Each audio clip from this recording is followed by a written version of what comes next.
did this, he did that, he did this, he did that. Shut your mouth and enjoy the ride that Romano Reigns is taking you on, because if you don't like Romano Reigns as champion, whether he's full-time, part-time, or somewhere in the middle, then you're going to have to basically be sitting there and watching SmackDowns and Raws that consist of Cody Rhodes and Goonjobber going out there and embarrassing themselves, or CM Punk coming out there with Cody Rhodes and telling each other how much I love you, I need you, I respect you. And if you guys like that content, then you know what? I'm sure you're happy if Roman Reigns were to drop the belt. But the reality of the situation is that you have to learn to sit back and observe. Not everything needs a reaction, okay? Obviously, Roman Reigns is not going to leave this company. He's a WWE lifer. And people are saying, oh, well, TKO, man, you never know. TKO. Nick Khan and Triple H, literally the report came out last week. They're the ones primarily responsible for releasing number one. Number two, Romano Reigns is not going anywhere. He is the last superstar in the entirety of the industry. And obviously, he's the biggest moneymaker and the biggest draw and the biggest superstar overall and probably their best performer. So why in the world would he ever leave? Every single dollar that he makes is going to be worth it at the end of the day, because every time he shows up, it's a lot bigger than when anybody else shows up. It's as simple as that. I could go on that point for a long time, but you guys get the point, man. But Roman Reigns obviously is not leaving this company. I saw people theorizing he might go to AEW. I'm like, dude, stop. Roman Reigns is not going to AEW. You understand that? You understand? TKO in WWE, when it came down to it, if they really had to, they would probably pay Roman Reigns like $30 million plus if it meant that's the only way they could keep him, if we're being serious about it. I think he makes $20 million now. It would probably go up even beyond that if he really needed to stay. So, well, anyways, let's move on from that. Let's get to the opening of the show. Romano Reigns and Seth Rollins are out there, okay? This is pretty cool. Roman starts off the show basically walking with Adam Pearce, you know what I'm saying, to the ring. He's trying to start his segment off because he's really mad at Jacob Fatu for what happened last week. And so because he's pissed off, he's trying to get down to the ring. He wants to get there ASAP and, you know what I'm saying, deal with the Jacob Fatu business. Adam Pearce tells him that Jacob Fatu is not there yet, so he has to wait. After this takes place, we then move on and Seth Rollins comes up to Roman Reigns backstage in Gorilla and basically says, you're in my way, because Seth's about to open the show. Roman Reigns does a little slight little mini nod of respect, holds his championship up and walks away. Obviously, Roman comes back for the main event segment later, but this was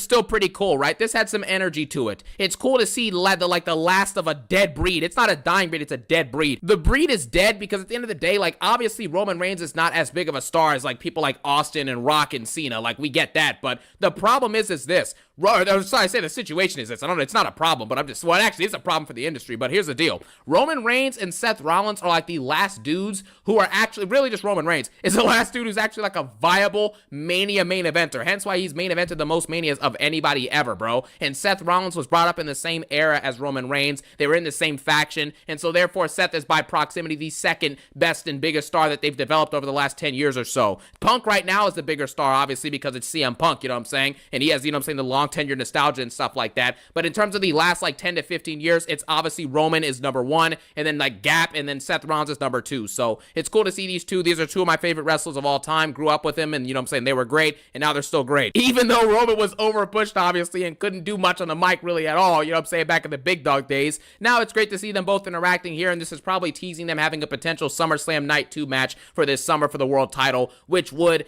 be pretty awesome, man. And I guess Roman would finally have to get the double versus Seth, you know what I'm saying? Because Roman's never beaten Seth, I think, in one-on-ones. I think in any match. I don't think he's ever pinned him. So that's a pretty cool story that they can pull from. There's obviously so much history between the two. So it was pretty cool to see that kind of, you know what I'm saying, alluded to, I guess, that might be something down the line. Anyways, we move on from this. Seth Rollins comes out, and him and Braun Breaker, yeah, brawl,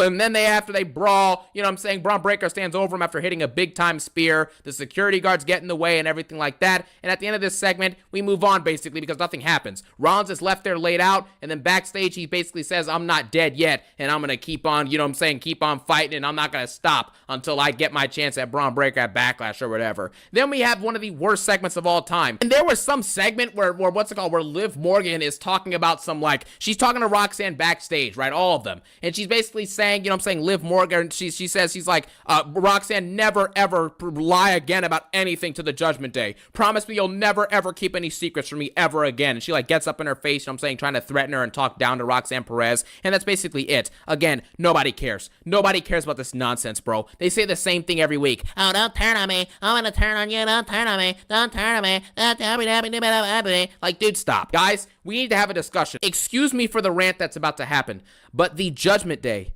must end immediately. This faction is garbage. It's been garbage and boring and monotonous for 2 or 3 plus years. And nobody has the guts to end this faction equivocally. Just do it immediately. It's over, man. None of these guys are better off than they were before the faction. Finn Balor was obviously better off in the 2010s before this Judgment Day faction. Obviously, Roxanne Perez was a big hit in NXT. She came to the main roster. She's a lackey jobber with no character, and no one really cares about what she's doing. And we know that she can be at least better than that. Raquel Rodriguez, she comes out there, and quite frankly, I don't think she's done anything of significance or note in this entirety of her main roster run. Literally. She literally was getting world championship one-on-one matches in 2023 versus Rhea Ripley. And now you fast forward, and all she does is yell backstage and say, La Rula, Big Mama Cool, Mama Cool, Mama Cool, Mama Jobber. And then after that, you have Olivia Morgan. Olivia Morgan, right, before, when she was like kind of fringe in the Judgment Day a little bit, right, and her and Dom were flirting or whatever, that was when she was at her best in the summer of 2024. She had a good set of months, and then her and Rhea Ripley got stale and boring and trash, as everything does with Triple H eventually. And then, obviously, that died out. But you get the point. Before she was fully into this Judgment Day cycle, she and speaking out about the disadvantages of being, bro, just get jacked, bro. Just insert lazy solution here, bro. It sounds like advice, but it isn't. It's a way to dismiss your pain without having to acknowledge that your struggle is real. Well, here's some advice for them. No one likes people who give unsolicited advice. This phrase is a template response, and it requires 0 thought and 0 empathy. And it usually comes from 3 different types of people. Blue-pilled normies in denial. You could really just have a super sour personality that nobody, really wants to be around. And from the looks of it, Tall chads who never knew struggle. And feminists who want a virtue signal that they aren't shallow, while also taking jabs at lonely men and delegitimizing our gripes because they don't care if they push us away because we're not attractive to them. It's your defeatist mindset that keeps you from getting women, not your height or whatever else y'all think it is. At this point, no matter what it is that keeps you from getting women, you guys are so annoying. I hope natural selection takes you out. Never in all my days have I seen such a bunch of crybabies and victims. You guys are literally addicted to being victims and just addicted to making stuff up that's just not true so you can justify being a victim. I keep telling you guys how important charisma is, and you say charisma only matters if you're attractive and tall. You guys are so dumb, so brain dead, so disconnected from reality because you would rather just be disconnected and be delusional than do an ounce of work. An issue can't ever be addressed until it's acknowledged as real by a critical mass of people in society. These gaslighters will point to celebrities and world leaders as proof that confidence is the answer. because if we take a look at Kevin Hart's career, every role that he has been in, every single joke that he has, or just Kevin Hart in general, his entire life, he's been made fun of because of his stature. Regardless of how over-exaggerated it was, Kevin Hart didn't sit there and start whining about how he's a cute boy, cat boy, incel or whatever. In fact, he took those to advantages and is probably one of the most successful people his height. Face it, bro. Most of us would not lack confidence if we were a millionaire or a movie star. I certainly wouldn't. Most of my lack of confidence these days comes from a feeling of inadequacy about what I've achieved in life or how much my income is. You know, comparing myself to other people that are around 30 years old. But I would argue that all of these celebrities, to differing degrees, have had luck and things beyond their control play a role in their success in life. And regardless of your height or however you look, having a lot of luck in life in regards to achieving your dreams and becoming wealthy or famous, years of good fortune like that, and having the fruits of your labor actually pay off will increase the levels of confidence in almost anyone. But you don't know how those celebrities felt before they reach that point of highness in society, it's very likely that they struggled with insecurity as well, and possibly still do to a lesser extent. I'm sure plenty of those guys struggled with self-esteem issues before they became successful. You don't know what they went through. These types of people who espouse this nonsense, they all have one thing in common, and that's the anecdote fallacy. Pointing to one or two short guys here and there who made it to the top doesn't disprove the overwhelming pattern. Like, come on, people, you should know this. You're starting to look like a bunch of IQ-lets, and we all know how much you care about your image, so maybe rethink this a little bit. But confidence doesn't work the same for everyone. To many of these very same people, confidence from short or unattractive men reads as arrogance, aggression, or creepiness. They're always like that. The shorter they are, the more cocky they are. Why are they like that? Because they got to act yeah, like big. but no, but honestly, seriously, about little guys, they've got some mad attitude. The cockiness and the arrogance and all this stuff normally comes from little men or little. It's like Chihuahuas and Pomeranians. Yeah, the bark is way bigger than the bite. Yeah. They have to be like, I'm a man or masculine. They have to show their masculinity because it's not visibly there. Clips like that have thousands of comments belittling and dehumanizing short men. But if a short man ever tries to speak out about it, the average person's response is somewhere between society doesn't care and shut up, pipsqueak. So confidence from guys that are chopped is punished by these very same people, while lack of confidence is used to blame us for every little thing going wrong in our lives. And at the same time, confidence from men they find attractive is praised and welcomed. Women online often complain that men don't approach anymore. But when men they find unattractive do approach, they get labeled as creeps while also being told it's all our fault for how we're treated. You are not ugly. I repeat, you are not ugly. To women, you are dangerous. You are creepy. It is not a male loneliness epidemic at this point. It is a male consequence epidemic. You know, for a lot of men, it's hard to know which women will or won't find us attractive, especially if we've been attractive to other women in our past. But now, I guess the idea is if you punish or sadistically humiliate men you find unattractive enough, they'll learn their lesson and never approach you again, never insult you with their implication that they're somehow worthy of you. And since most of these modern women seem to reject all but the top 1% of guys, it's no wonder the majority of men have decided to step away from approaching. It's often not worth taking the risk of them potentially destroying your reputation over the whole thing and treating you as some kind of criminal who harassed them. Kind of hard to be confident when the universe shapes your outlook with situations like that and the scars they leave behind. And regardless, even if you do manage to be confident as a short guy, many women would rather pick an insecure tall guy over a confident short guy anyway. They're always like that. The shorter they are, the more cocky they are. And then there's the really, really tall ones that are insecure. Yeah. I'll So- take the tall and insecure, to be honest. Yeah. Okay. This meme does a great job explaining the double standard. The meme showing how women's brains process insecurity versus danger based on looks. When their social status isn't at risk, many women openly state the brutal truth. Confidence isn't the main variable. Height and money are. Like this woman here who openly states that short men have to try harder and have less to offer physically. So if he's under 6 feet, he'd better be rich. And that's doubly cruel, because short men statistically earn less money and have less positions of power than tall men. In fact, the taller a man is, the more money he makes on average. And vice versa for short guys. And that wage gap is pretty wild. And I believe I talk about it in this video here.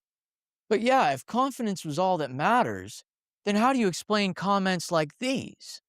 The casual dehumanization of short men on TikTok, literally agreeing that they don't even see us as human, in multiple examples with different women. Your personality, like the entire time, you've been making me like laugh so hard, and You're just a friend. and for you, yeah, like the Brazilian accent, the height, you know, it's been getting me, yeah. So the person I'm going to go with, Pizzo. But something these people don't understand is that confidence is a finite resource, not some switch you can turn on and off that lasts forever. It's ridiculous to shame men that are chopped for lacking confidence when decades of rejection beat it out of them. A guy with a sub-5 face has it bad, absolutely. But short guys face an additional layer of insecurity. We're viewed as easy targets for bullying and assault due to being physically disadvantaged and vulnerable to our bullies and our abusers. It's harder for us to push back against it, and we spend our whole lives being talked down to, demeaned, and painted as inferior even by the media we grew up with. And we spend life being disrespected in ways tall men never experience and could never understand. And not just from other men, but from women too. How can you expect short guys to stay confident when brutal stories like this are so common? One of my TikTok followers said a girl he was talking to called him a short little bitch and then showed him pictures of the taller guy she was cheating with and said she was glad. I don't know about you, but that sounds like a little bit of sadism to me. You would have to be a complete psychopath with zero empathy to see something like that and blame the victim for losing confidence. It's just cruel. And even if you are confident, it doesn't always work, and my experience reflects this. I was highly confident in my mid-20s. I had gotten an early start with my business. I felt like I was further along in life in many ways than a lot of people that had graduated recently before me.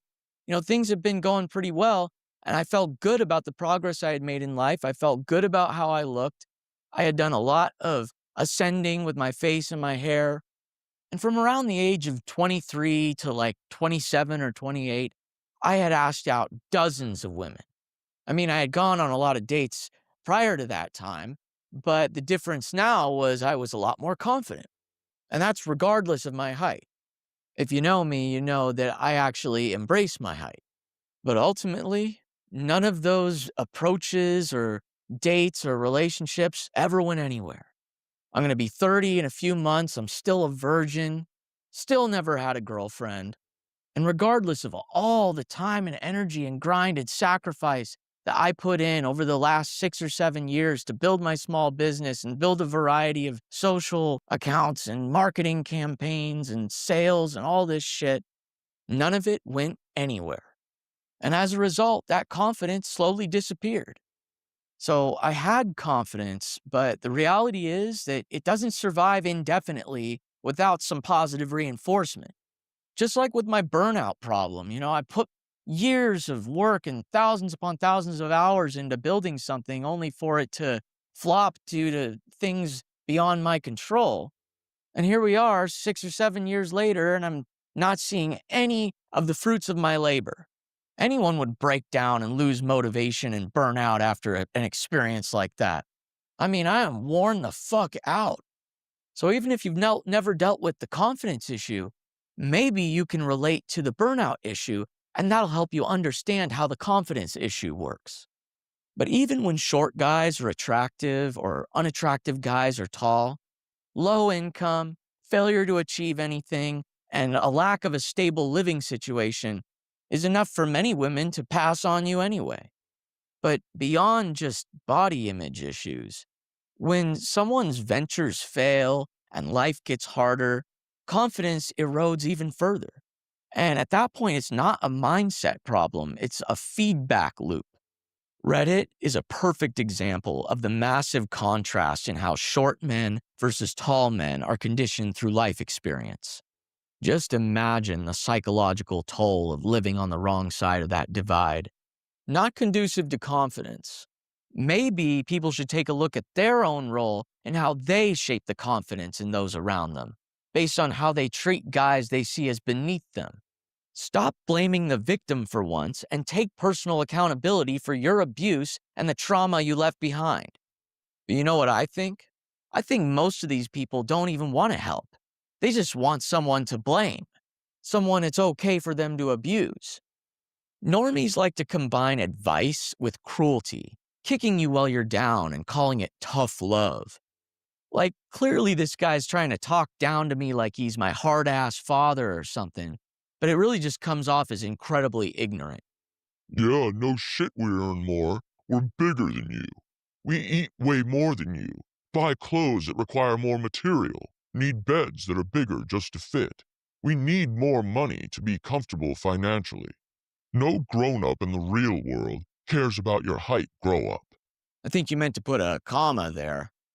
Volkanovski is your height and is an absolute legend. Don't make excuses, it makes you weak. Control what you can and make the most of it. From referencing a celebrity to trying to compare the minuscule struggles of being a tall man to the overwhelming disadvantages of being short, this comment is about as stereotypical as they come. Insulting, really. Any man disadvantaged by their height or struggling with body image issues resulting from trauma would see this as condescending advice from someone who's lived a privileged life and can't even conceptualize the struggles of those who lack what he benefits from. Pretty narcissistic, actually, since it implies that his success is entirely a result of his own superior effort or intellect or spiritual power, and ignoring the impact of everything outside his control.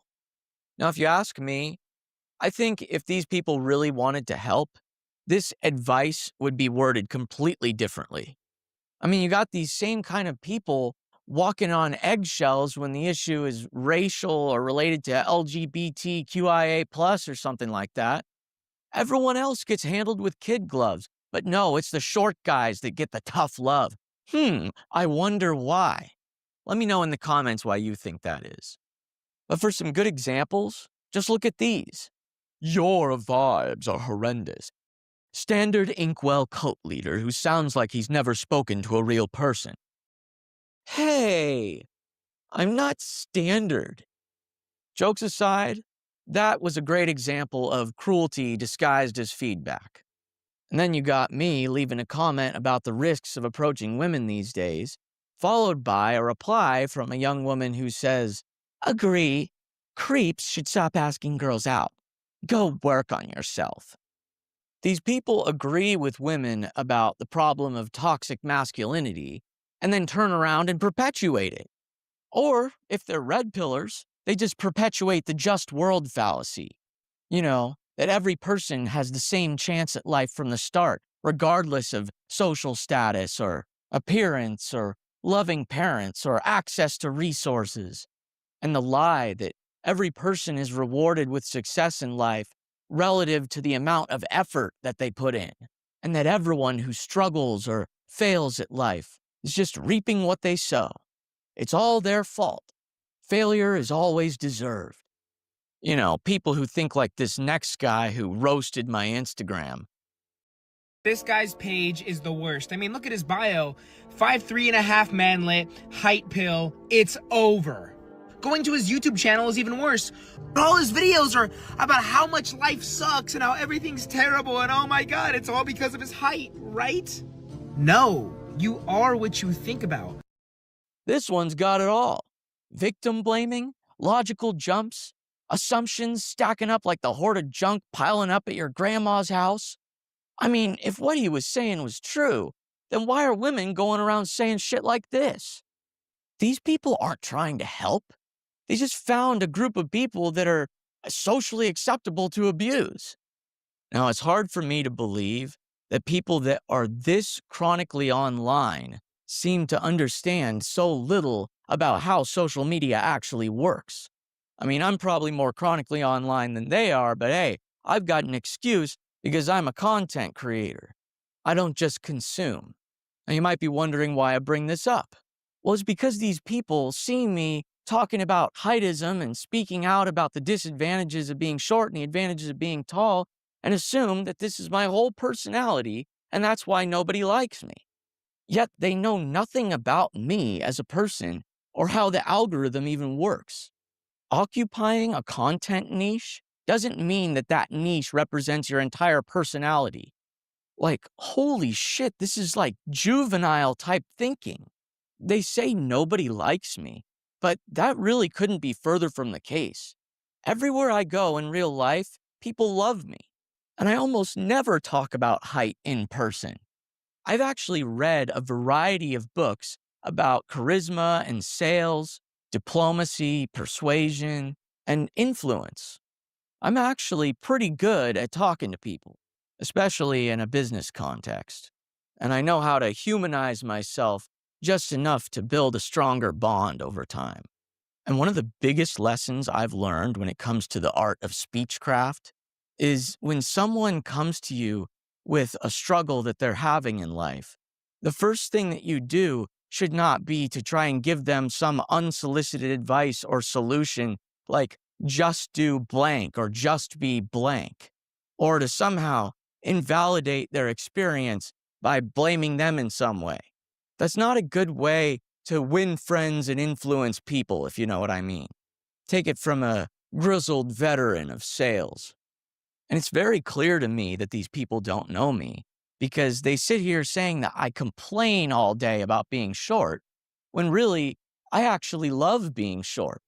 I wish I was shorter. Hell, I'm probably less insecure about my height than the guy telling me to love myself. It sounds like this guy kind of just copes and tolerates being short. I'm not going to discredit this guy's lived experience and say a few things that happened to him probably did suck. I've been picked up. I've been tossed around. It sucks. It's terrible. But I just laugh it off. I now do martial arts 6 times a week, and I lift 5 times a week. If anyone tries to touch me, they know they can't. If you think about it, I'm way more at peace with my height than he is. He just accepts it, but I embrace it. I don't gym max or do MMA to compensate.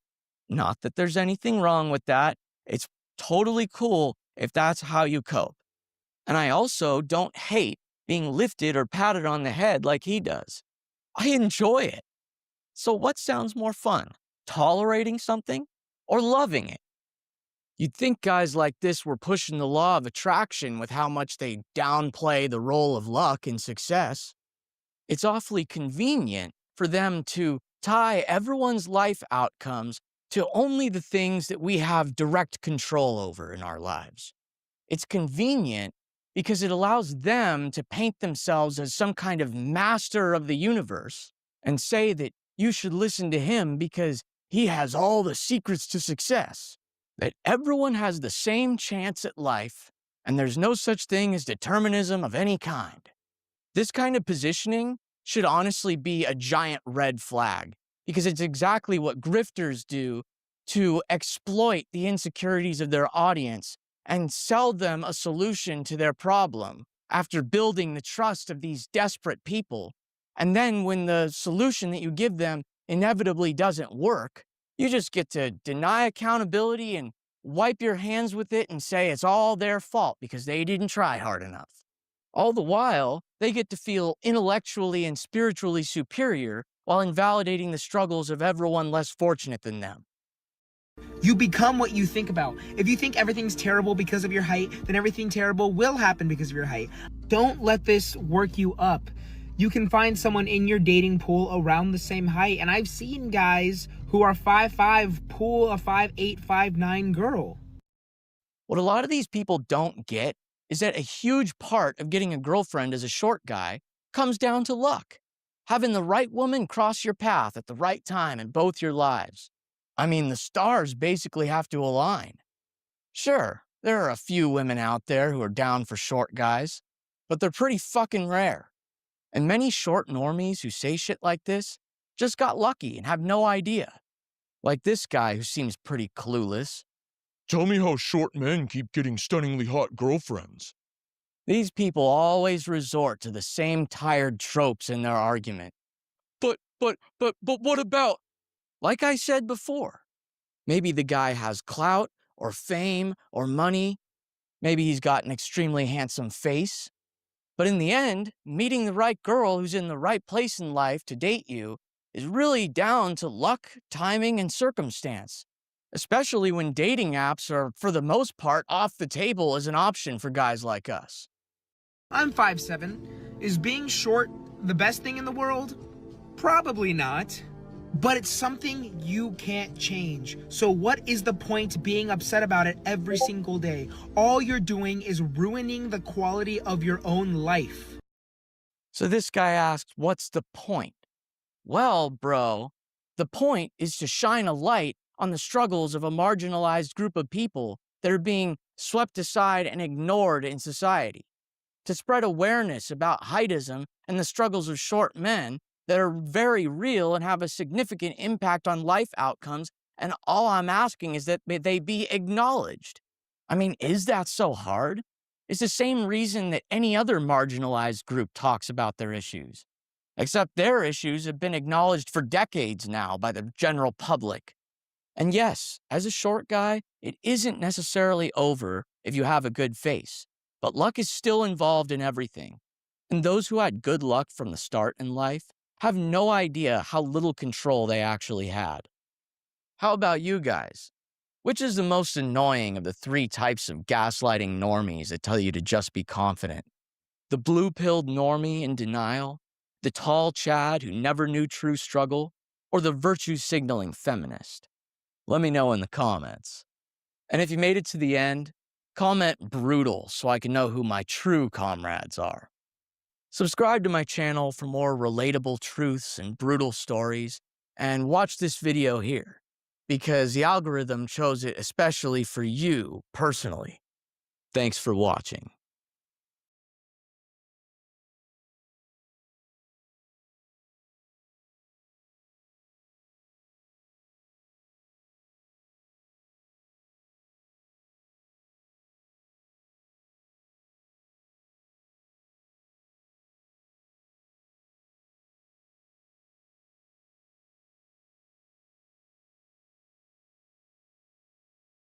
Doomer content on YouTube is like comfort food for excess males who've been chewed up by life.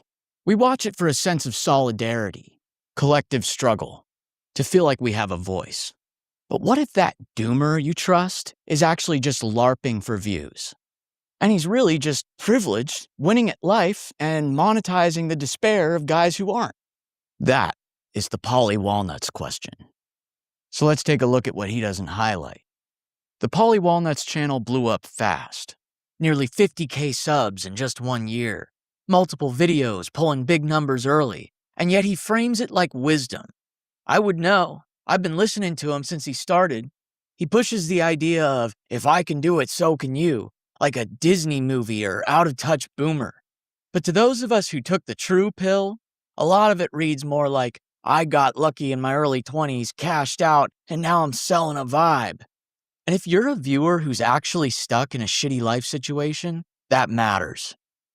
In this video, I'm going to break down the gap between the doomer persona and the reality, and why that gap matters if you're an excess male who's struggling with loneliness, burnout, or failing to build a life worth living. If you've been deceived into thinking this guy understands your hardships, just wait until you find out how good he really has it. Do you guys ever feel like the universe only rewards people who already have it all? Because I do. It's one of them. I'm gonna replace the relay of Acura MDX. I have this special tool to remove this relay. Okay, I'm gonna go ahead and open. Okay, so I'm gonna replace these two, 1 and 2. Okay, so I'm gonna grab one by okay, as you can see, it's right here, guys. I'm gonna put it back just like that, and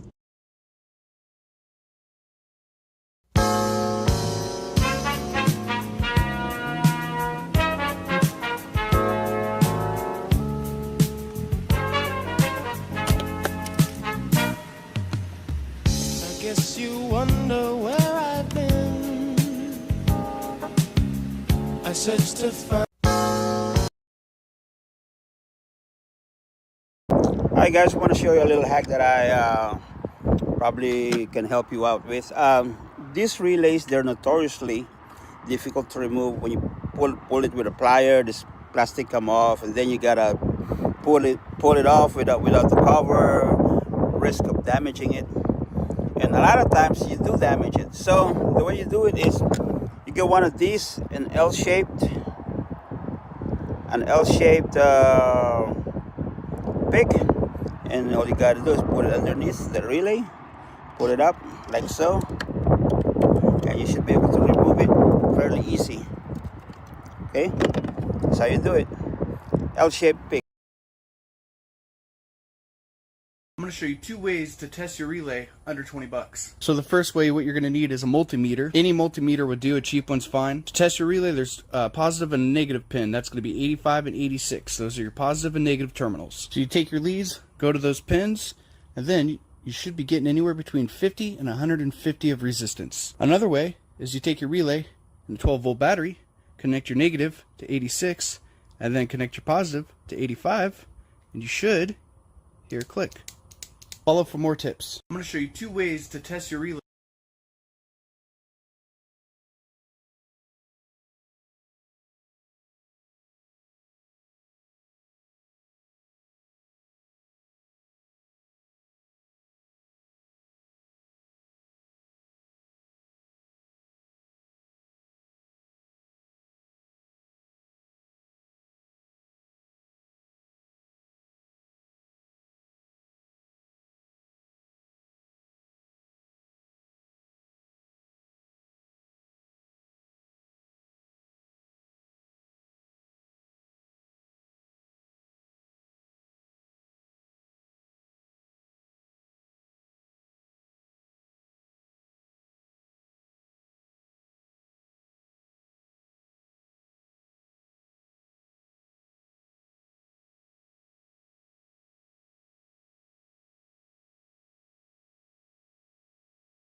What do you do when there's only hate left?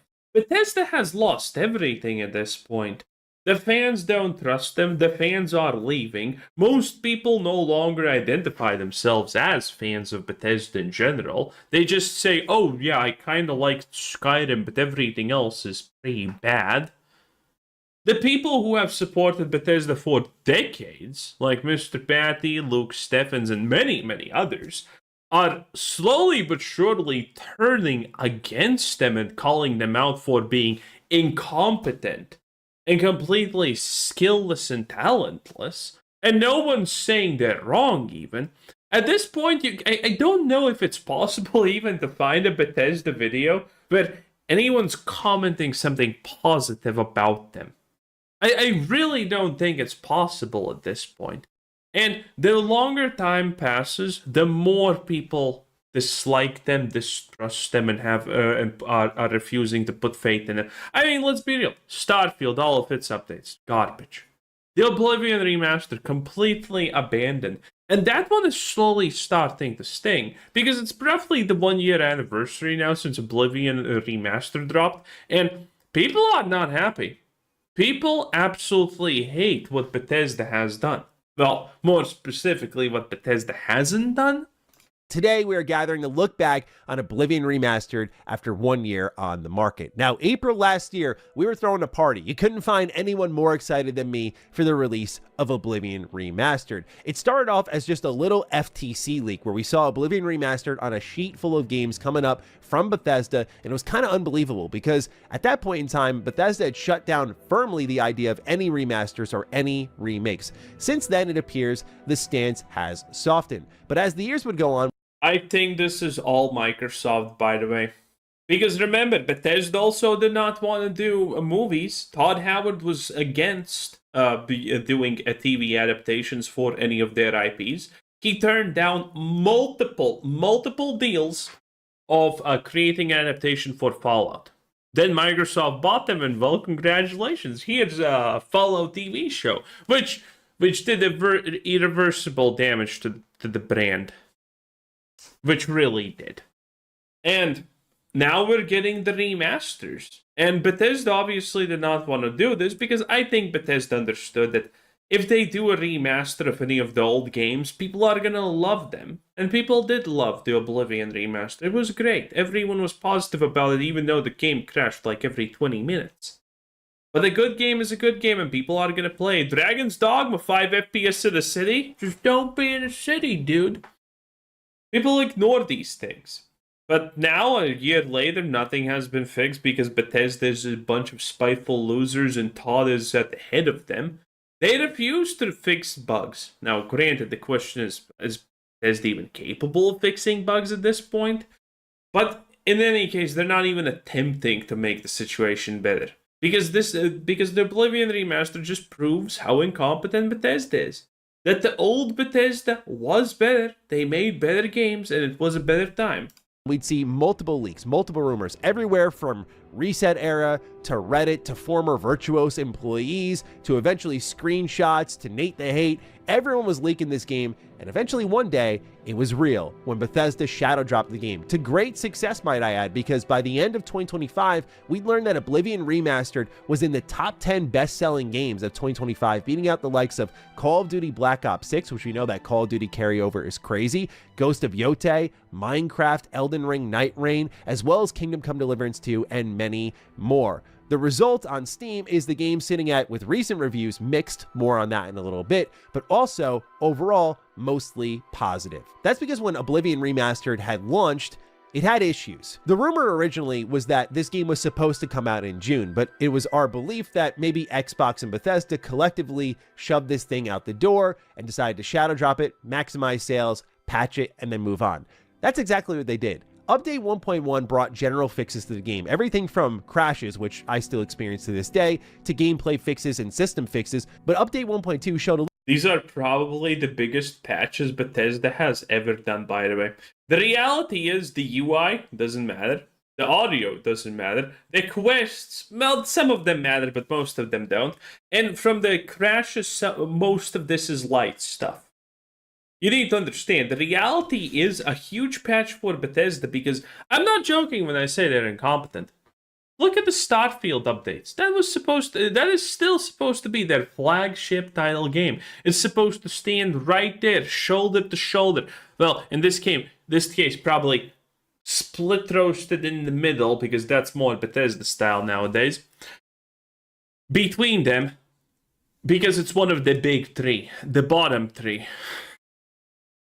In any case, and they don't update it. They don't fix it. When they fix a bug, the bug's probably not fixed. And the same thing happened to the Oblivion remaster. Bethesda does, like roughly maybe 3 fixes here matter. Of all of this ginormous patch, like maybe people care about 2 or 3 things here. Everything else is fluff. No one cares. And chances are, these things aren't actually fixed. Bethesda just says they're fixed, but they're probably not actually fixed. That's their history. A little bit more of what Bethesda could do to continue tweaking Oblivion's experience. On top of crash and quest fixes, they also added in a new setting for a journeyman difficulty. This would allow people to play between the adept and expert difficulty, because damage scaling, level scaling is a huge issue with Oblivion, and this was basically putting a band-aid on a hole in a sinking ship for Bethesda that didn't quite fix everything, but at least there wasn't this dramatic jump between, again, the adept difficulty and expert. It was just such a wide gap. So it massaged one of the game's issues, but one of the key points in this update also were the performance fixes, which you see here: fixed frame drops in very specific areas of the map. They optimized different parts of the game, whether it be its weather system or the character animation system. Still, there was plenty of work to be done because, again, as I talked about in my impressions video and follow-up videos, I was having a lot of crashes, a ton of frame drops, and I'm usually not a perfectionist with that sort of performance stuff, especially with a Bethesda game, and as a lifelong Bethesda fan, I don't expect... Even if you don't care about a frame drop here or there, or a crash here or there, it's still a negative thing, and it is good to point it out, okay? The fact that you love a game doesn't mean that that this is a good brutal thing. realities to accept. And the last thing guys like us want in hard times is to have that reality rubbed in our faces. We seek out Doomer and Black Pill creators to feel less alone. But what happens when the relatable Doomer is actually living life on easy mode? If you're selling struggle as your brand, you're also selling credibility. In this niche, there's an unspoken parasocial contract. The creator has the lived experience to speak on men's issues, and the viewer assumes you get it because you lived it. For me, once I learn the guy I'm listening to is privileged and out of touch, the spell breaks. If you struggled through your 20s and made it in your 30s, fine, I can respect that. But I can't take someone seriously who basically stumbled into success before 25. So what am I pointing to when I say Paulie Walnuts is privileged and out of touch? A few things. Any one of these things alone doesn't prove someone has an easy life, but taken together, the picture gets pretty hard to deny. First, and most relevant to my channel, height. As we all should know already, and as I've covered endlessly, height is the #1 physical trait that shapes male life outcomes. It affects opportunities, how people treat you, how seriously you're taken as a leader, whether you're targeted by criminals, and how likely you are to be considered for higher positions. And yes, for most women, it's also the #1 indicator of attractiveness. It even changes your baseline sense of safety and confidence when you physically look down on most people most of your life. As a man who stopped growing at 12 and ended up 5'3½", and who spent years studying height advantage, I've earned my right to talk about this. And from a picture Paulie posted in one of his videos, the guy is clearly tall. Sure, you could claim the shorter guys up front skew it, but look at the men in the back too. Out of the whole group, only one guy is taller than him. It doesn't really fit to brand yourself as an average guy when you tower over the vast majority of men around you. We don't know his childhood story, but height often correlates with a healthier, more prosperous upbringing, and those advantages tend to compound over generations, which is exactly why height became a status symbol in the first place. Paulie also likes to talk about enjoying life while you're still young. There's a huge irony here, and I'll expand on it soon. But it's very easy to preach enjoy your youth to struggling guys trying to money max when you're already set by 25. The dude makes more money than 99% of guys his age without having to lift a finger. He just kicks back, plays video games, collects dividends, and uploads one low-effort video a week. I genuinely think the hardest thing he does in a day is placing a $45 DoorDash order. It reminds me of my uncle, whose life is basically working out and playing golf while he collects dividends. No offense, Uncle Bert. Love ya, but you've got an easy life. But at least my uncle knows the struggle of being a bald, short guy. And the success of Paulie's low-effort content is another sign of privilege. Luck and fortune. People who blow up easily on YouTube start thinking they have some secret formula everyone else is too dumb to understand. Their egos inflate with false pride. But if you've walked a mile in my shoes, you already know modern YouTube's like 90% luck. Whether the algorithm decides your channel will be the one it showcases for your niche, in an era where impressions feel increasingly rationed. They shrunk the number of end screen options, flood the home feed with shorts, and the slots for long form get tighter. I've made almost 50 videos. My thumbnails are crafted with care and strategy and take 1 to 3 hours each. Hooks, structure, writing, pacing, editing, everything is deliberate. Meanwhile, he uses a game screenshot, text with weak contrast, and awkward cutouts like it was slapped together in 15 minutes. Same with the videos. I do a 15-hour grind for 1,000 views, and he does an hour and gets 50K. That's totally fair, right? I will give him this, though. Watch the edges! If he's truly recording these as clean, concise, one-take rants, that's impressive. Same goes for DBDR, aka Hat Flying, who I'll cover later. But here's where I start raising an eyebrow. A lot of these creators claim ADHD, depression, or brain damage from years of drinking or smoking that green tobacco. I deal with all of that, so I know what it looks like. We're almost And through. even after tons of practice, I still can't record a perfect one-take video without getting tongue-tied, forgetting my point, repeating myself, or rambling for 2 hours straight. So yeah, I'm skeptical when someone can do a flawless rant with no pauses and no screw-ups, under 20 minutes, and still wants credit for overcoming adversity. Maybe him and DBDR are just built different. Maybe it's a permanent manic state. I'm not a psychiatrist. And last but not least, Paulie said it himself. He's basically set for life financially. I'll explain further shortly. Well, good. But yeah, the guy has it all. He's never even struggled with women. So when you stack all of that together, it's hard not to see the irony of someone speaking for the struggles of Gen Z men, the most lonely, depressed, broke, and hopeless generation of men in history, when he himself is a statistical anomaly living a 1 in 10 million life. As I said, the guy has made it financially. While most of us hustle just to exist, he gets to kick back and rake in passive income. And he explains how, in his video, Crypto Changed My Life This Year. Crypto and stock market gains saved him from wage slavery. And naturally, that kind of early win inflates your ego and makes you feel like a guru. But I got rich young isn't the kind of wisdom worth listening to. Wisdom comes from suffering, repetition, failure, and emotional turmoil. I don't know about you, but I can't stand being lectured by someone years younger than me who was simply in the right place at the right time. Early 20s investment wins aren't guru material. If you got lucky at 23, you shouldn't be lecturing 30-year-olds who've bled for a decade. He says he started investing 30% of his income into stocks and ETFs as soon as he got a corporate job. He got into Bitcoin and XRP back in 2021, right before they went to the moon.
And he frames it as a sacrifice that he had to live in his parents' house for a couple years, which sucked. Meanwhile, a lot of us are still living in our childhood rooms well into our 30s. But if you really listen to what he's saying, it sounds less like genius and more like luck and privilege. Getting a corporate job right out of college in the early 2020s is a lucky break. I'll admit it myself. I never would have gotten my corporate job if I didn't randomly meet the company president at a bar right after submitting my resume. And even having the option to invest 30% of your income is a privilege that most Gen Z will never have. He tells the audience he did a lot of research, but plenty of investors did research and still got destroyed. Timing is everything, and he just happened to be there at the start of the bubble. And honestly, I don't believe he figured this out alone. My theory is that a parent or a relative walked him through it.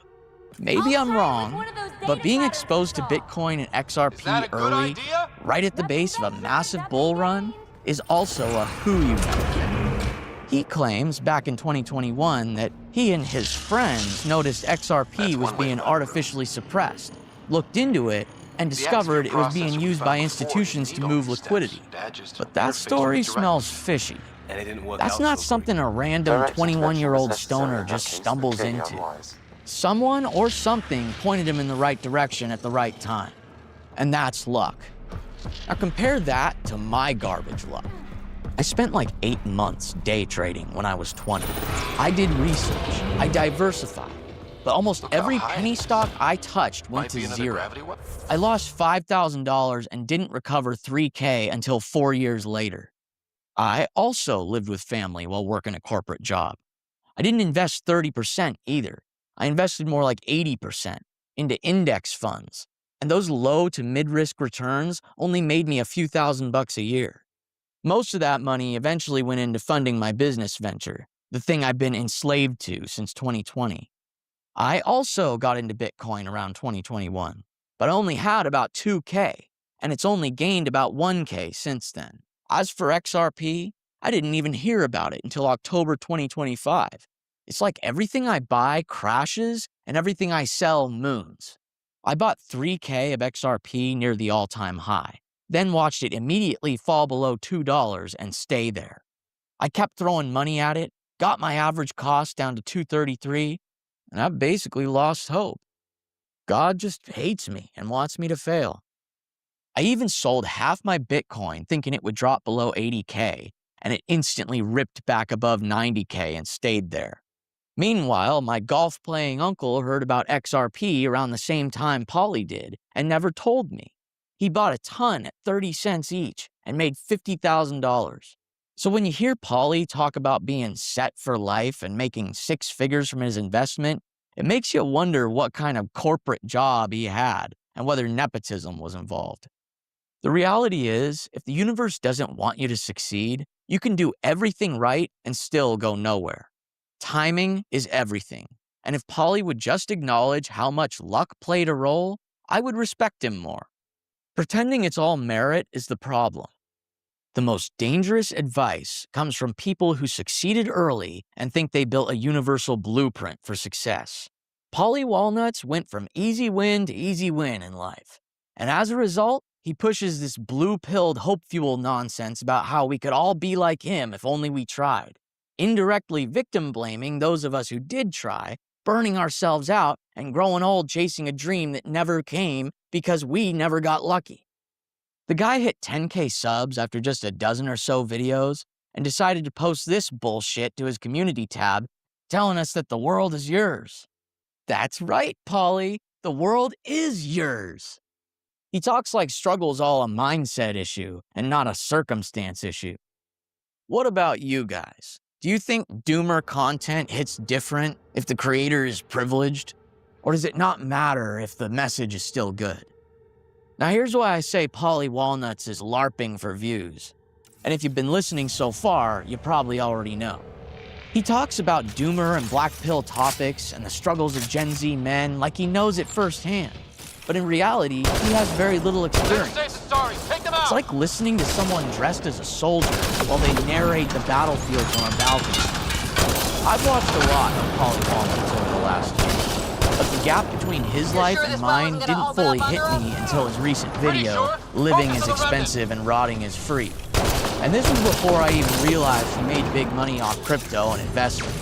That video stirred something in me, and I want to share those reactions with you now. Interesting to hear you, a successful YouTuber whose videos automatically hit the algorithm from the start, complain about the struggles of people actually going through it. I'm almost 30 years old, burned out, and spent my entire 20s grinding, only to see guys years younger than me never have to lift a finger to see success by comparison. Someone who doesn't even need that lift, who already wanted life. It's the kind of shit that makes me hate God. Sorry, but I only respect the opinions of people who didn't have easy success. I bet you make 10K a month living the dream. Everything I tried to do in life failed due to no fault of my own. I don't admire college kids who got lucky and are set for life before their 25th birthday. Now that I know he got lucky with investments too, my feelings are even stronger. And what's even more disgusting is watching his army of simps rush to defend their privileged master. I found this heartbreaking comment from a lonely, broke 40-year-old man, and all I could think of was, what business does a privileged 25-year-old like Polly Walnuts have being the voice of men who struggled for decades, whose dreams are already dead? So I replied, and I wasn't expecting the White Knights to come crawling out of the woodwork to debate me. That's the parasocial trap, sunk cost. They're emotionally invested in this tall rich kid as the spokesperson for their pain, and they can't stomach the idea that they've been misled. It turned into a full-on argument, and I think I dismantled them with basic logic. See for yourself.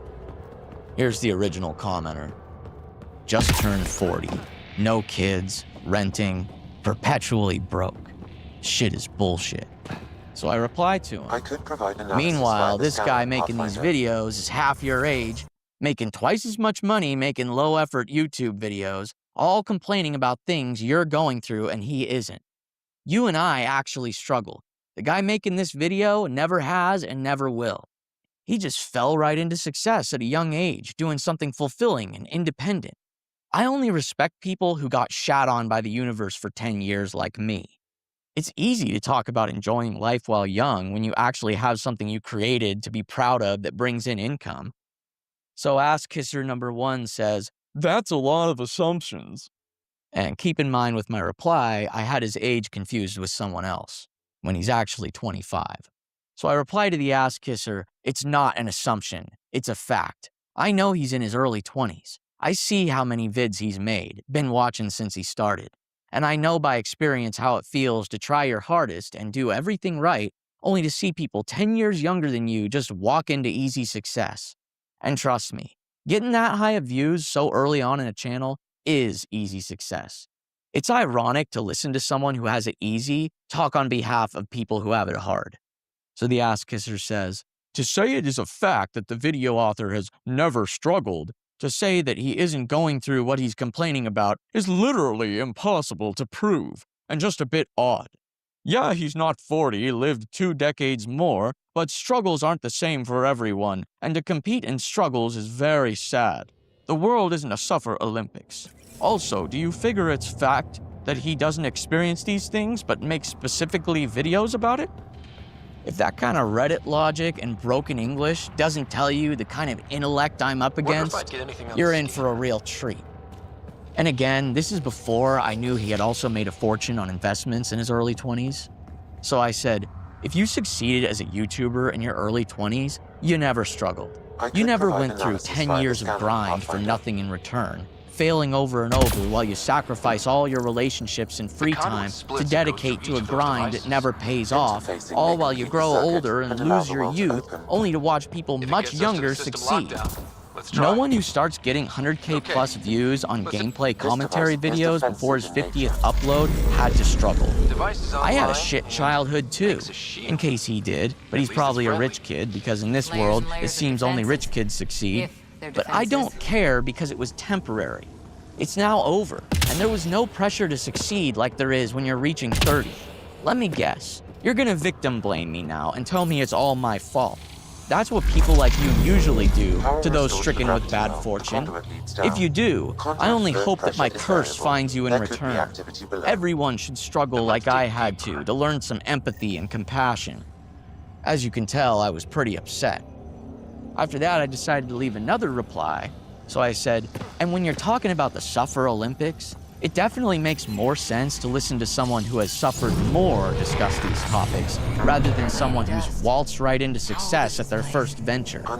Sure, it was a good video, not saying it wasn't, but you can use ChatGPT to make videos like this and then edit them to fit your choice.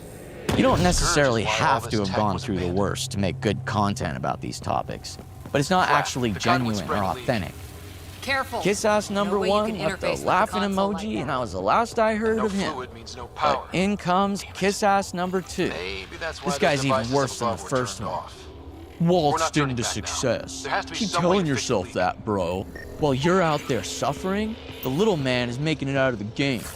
It's about when you start doing something about it.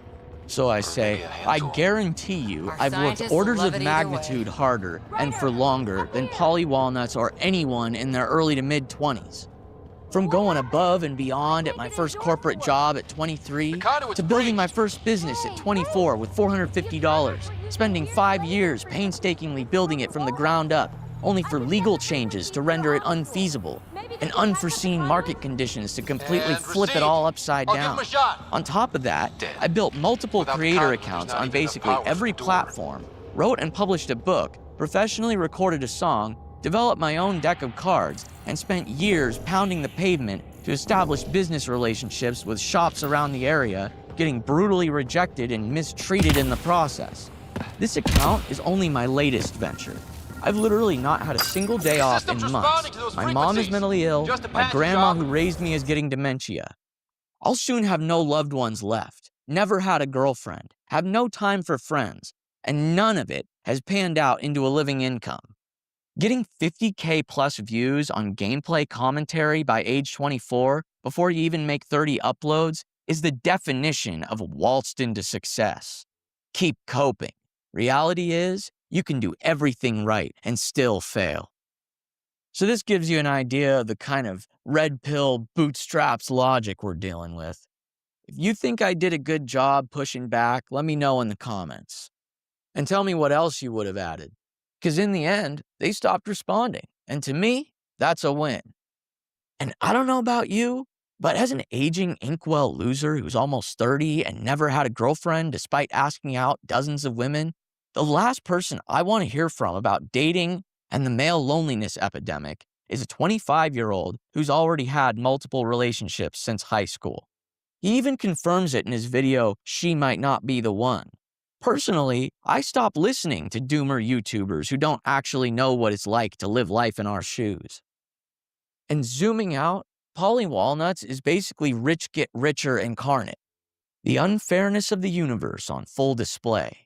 His life looks like one long series of fortunate events. He got financial independence while still young, and even his YouTube trajectory is a statistical anomaly.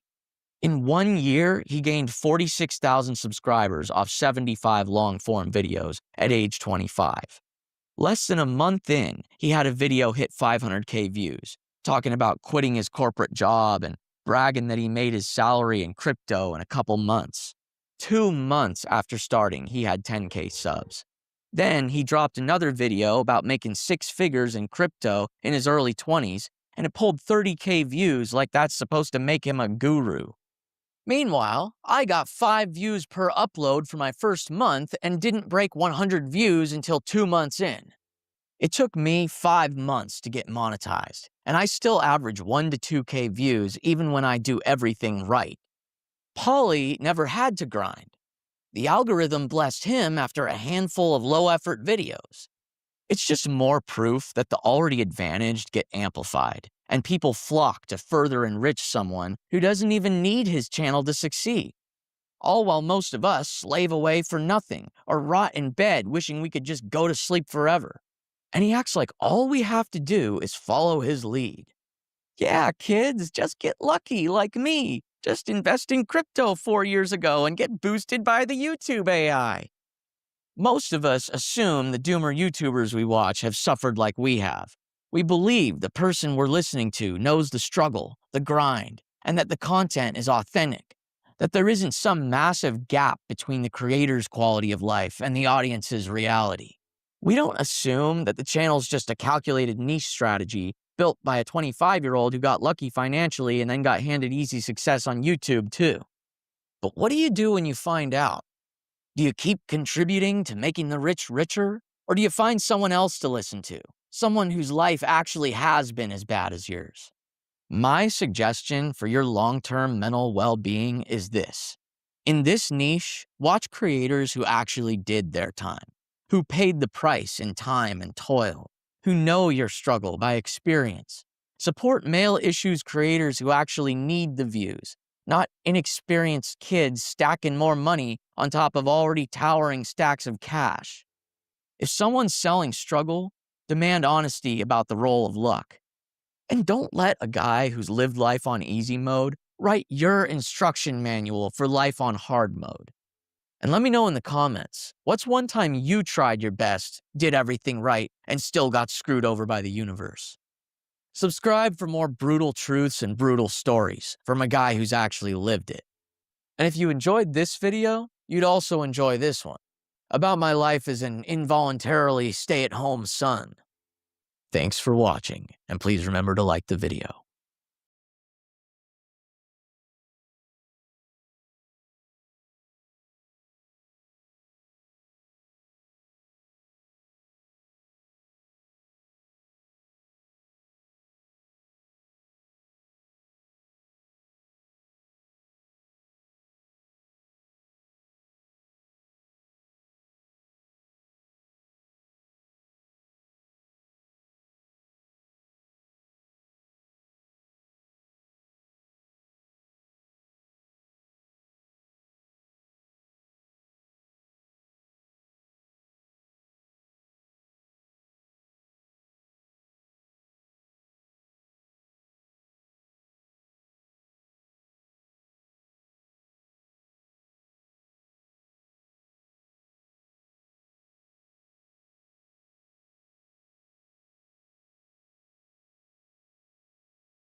People have changed, and I know you've noticed it too. If you were at least old enough to have been a teenager during the 2010s, you've seen it happen. The shift in how people act, how they treat each other, how disconnected everyone feels.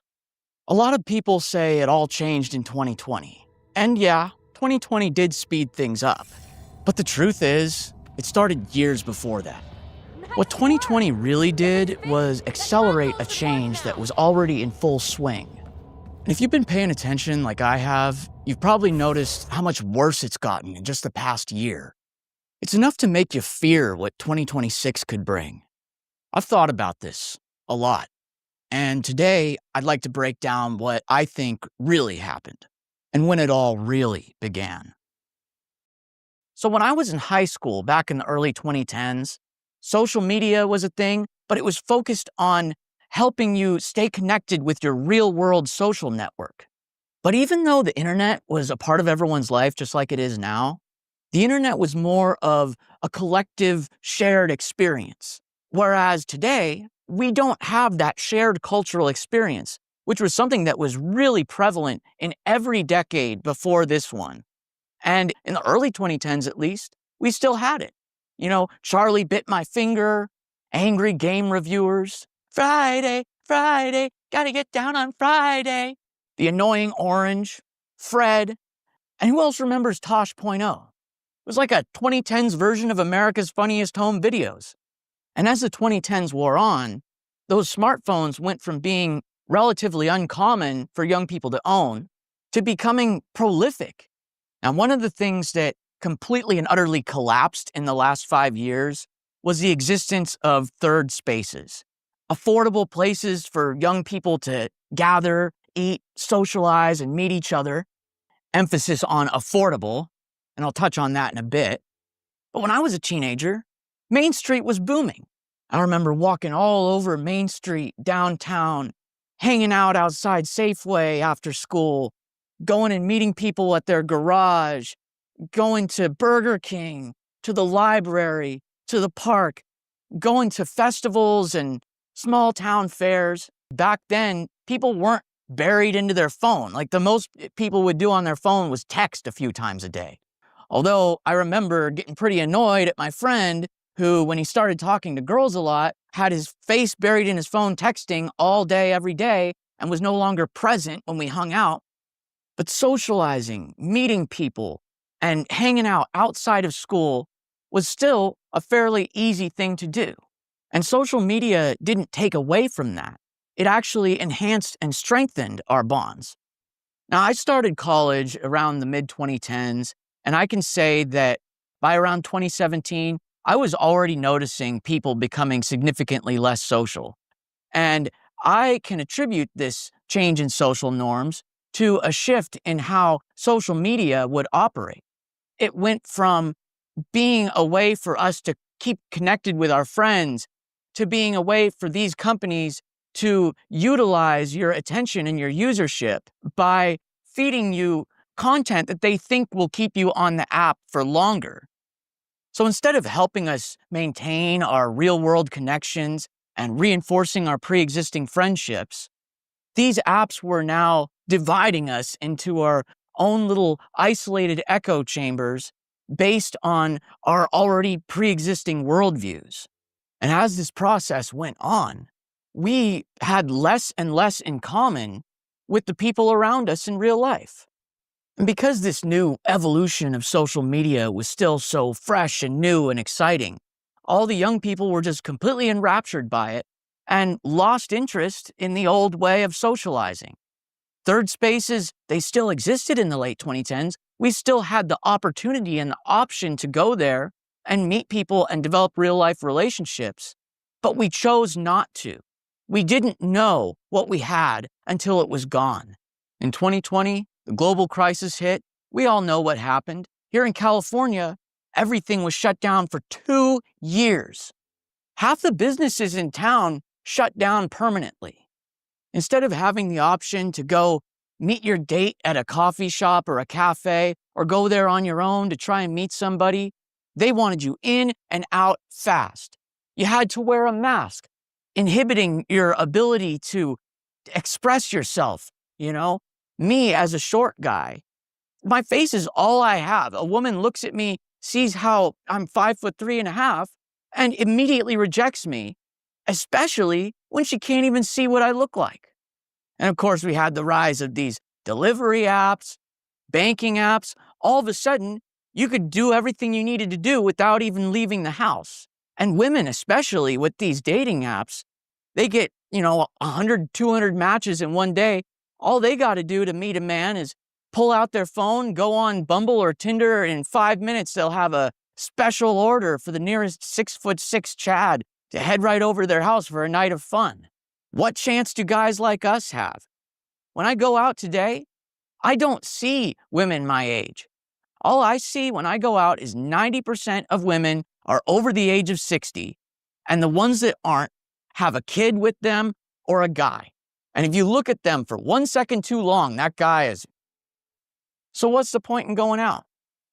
And I remember, even in 2019, when I would go out to bars and try to meet girls, they would all huddle around in their isolated little groups with their backs to everyone else. They were unapproachable. They would look at you like you're some kind of creep, unless you're tall, of course. And if they weren't surrounded by friends blocking you off, they always had a guy with them. But it wasn't just the stay-at-home orders and the masking and social distancing that did away with the existence of these third spaces, because eventually the world did open back up again. For us here in California, it wasn't until 2022. But thanks to an extraordinarily mismanaged economy, the closure of businesses all around, the rising cost of living, the rising rates of homelessness, all these natural disasters, you had all of these homeless people flocking these third spaces to try and just find a place to exist, to hang out. You had mentally ill people with very poor hygiene scaring away customers, and it became impractical for these businesses to allow the kind of gathering and loitering and socialization that they actually encouraged in the 2010s. All of a sudden, just like during the lockdowns, they wanted you in and out in 15 to 20 minutes. It's either you buy something or get out. Most people these days just use drive-thrus, so even if you go over there, 90% of the time, the place is going to be empty. But all that isn't even the biggest reason for the collapse of real-world connection and third spaces. I would argue that the biggest reason is inflation and greedflation. Young people are worked to the bone. We're burned out, we're broke, we can't afford the higher prices, and overall, we're just too exhausted to bother socializing. We don't have time. Now, I don't know about you guys, but during this post-lockdown era, I have developed a craving for social interaction, a craving to be seen. I want to go out in public. Even though I don't have the time for it, I do it whenever I can. I go to the bank physically. I hang out and I talk to the teller. I remember their name. I do the same thing at the grocery store. When I go to a restaurant, I want to be talked to by a waitress. I want to go up to the counter. I don't want to use touchscreen kiosks that probably have E. coli all over them and then just be handed a bag of food.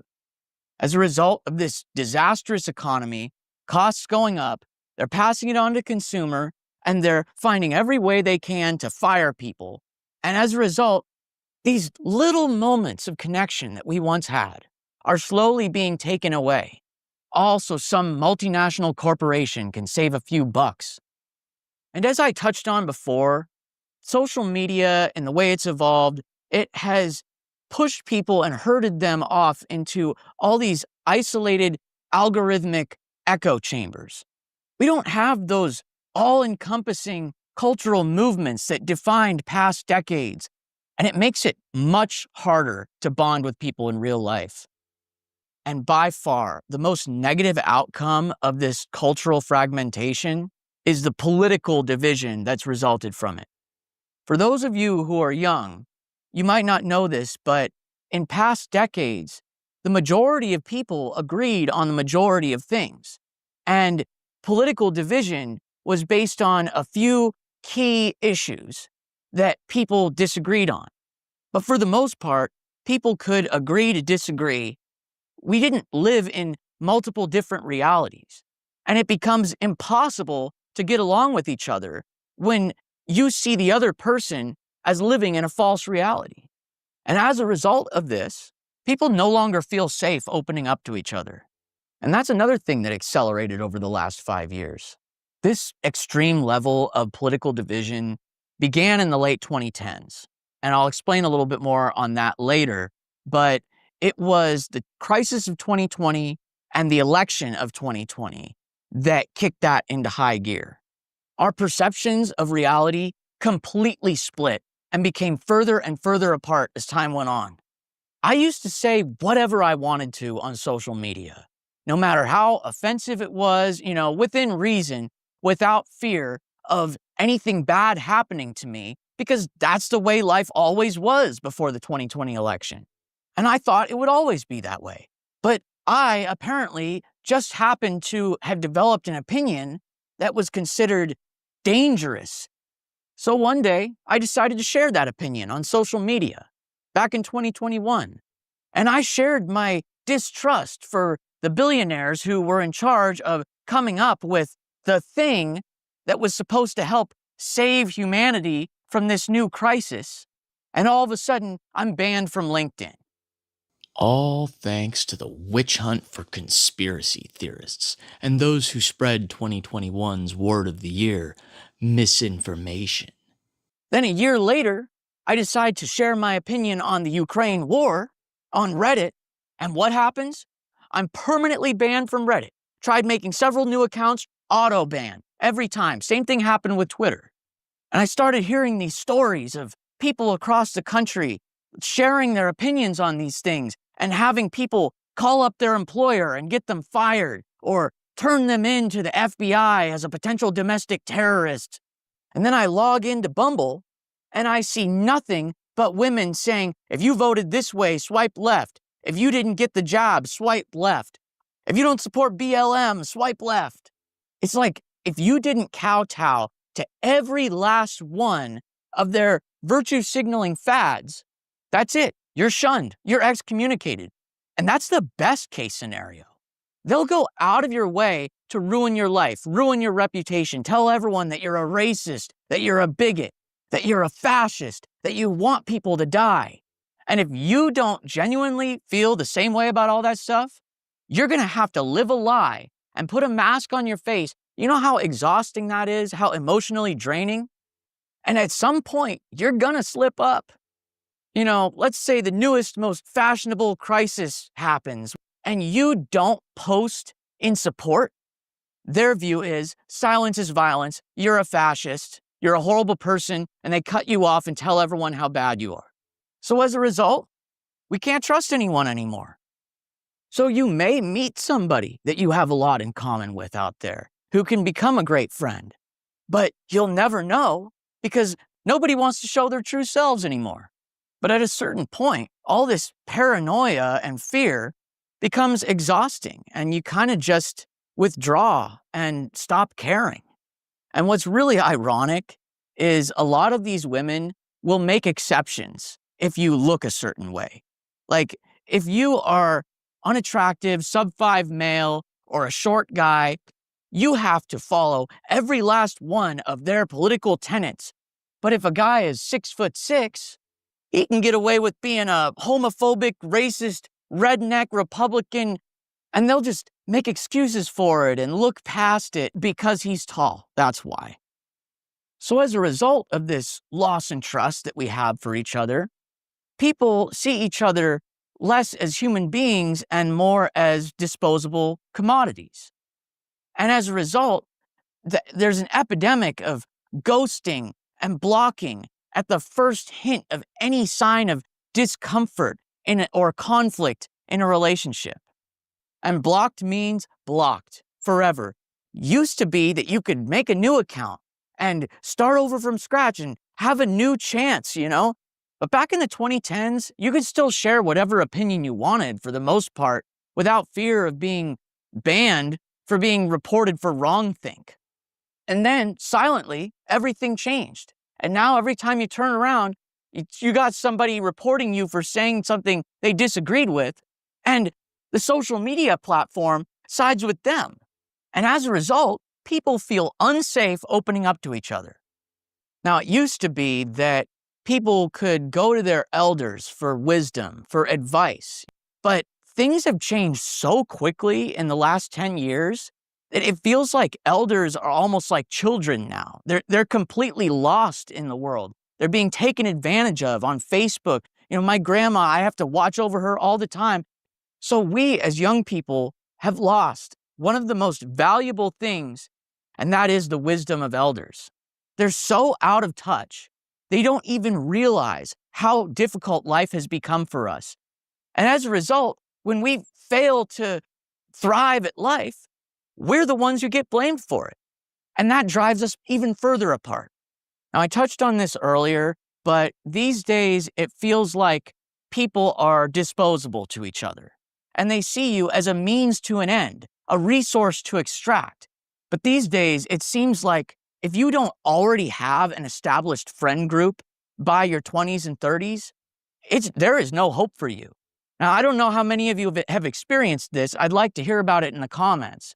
If you've experienced trying to make new friends or trying to get a girlfriend, and you find that you're the one putting all the effort in, there's no reciprocity, no depth in the conversation or the relationship. You are the lowest level of their priority list. And if anyone else comes along, especially if we're talking about dating, they just feel totally comfortable canceling plans an hour before you're supposed to meet. Why fucking bother? And I've got a little story to share with you that is a perfect demonstration of this kind of thing. So part of what I do for my small business is I supply tinctures to this local cafe, among other shops and whatnot. And I developed this crush on this girl that worked there. You know, I'm a short guy. I like tall women. She was about 5'10". She wasn't perfect to me, but I liked her and she was sweet and she would hug me and stroke my back. And I thought maybe she liked me back, you know? And then one day in 2023, she was put in charge of this fashion show event, which was a pretty big deal. And she said that she really needed help and that she wanted to invite me to come and volunteer to work with her. And I was a little bit like not really wanting to do it because the last 5 years, I have socially isolated myself even more than most people so that I can grind and hustle and work on building my business and all the things I've been trying to do. So I really would have rather stayed home. But she presented it to me like, oh, we'll be able to hang out and chill and it'll be fun and we can talk. And I was like, you know what? That doesn't sound too bad, you know? And she also said I would get free tickets to the event, which, to be honest with you, I didn't really give a shit about. I just wanted to hang out with her. And I'll tell this story in greater detail in a future video. But basically, I went over there and sacrificed my entire night.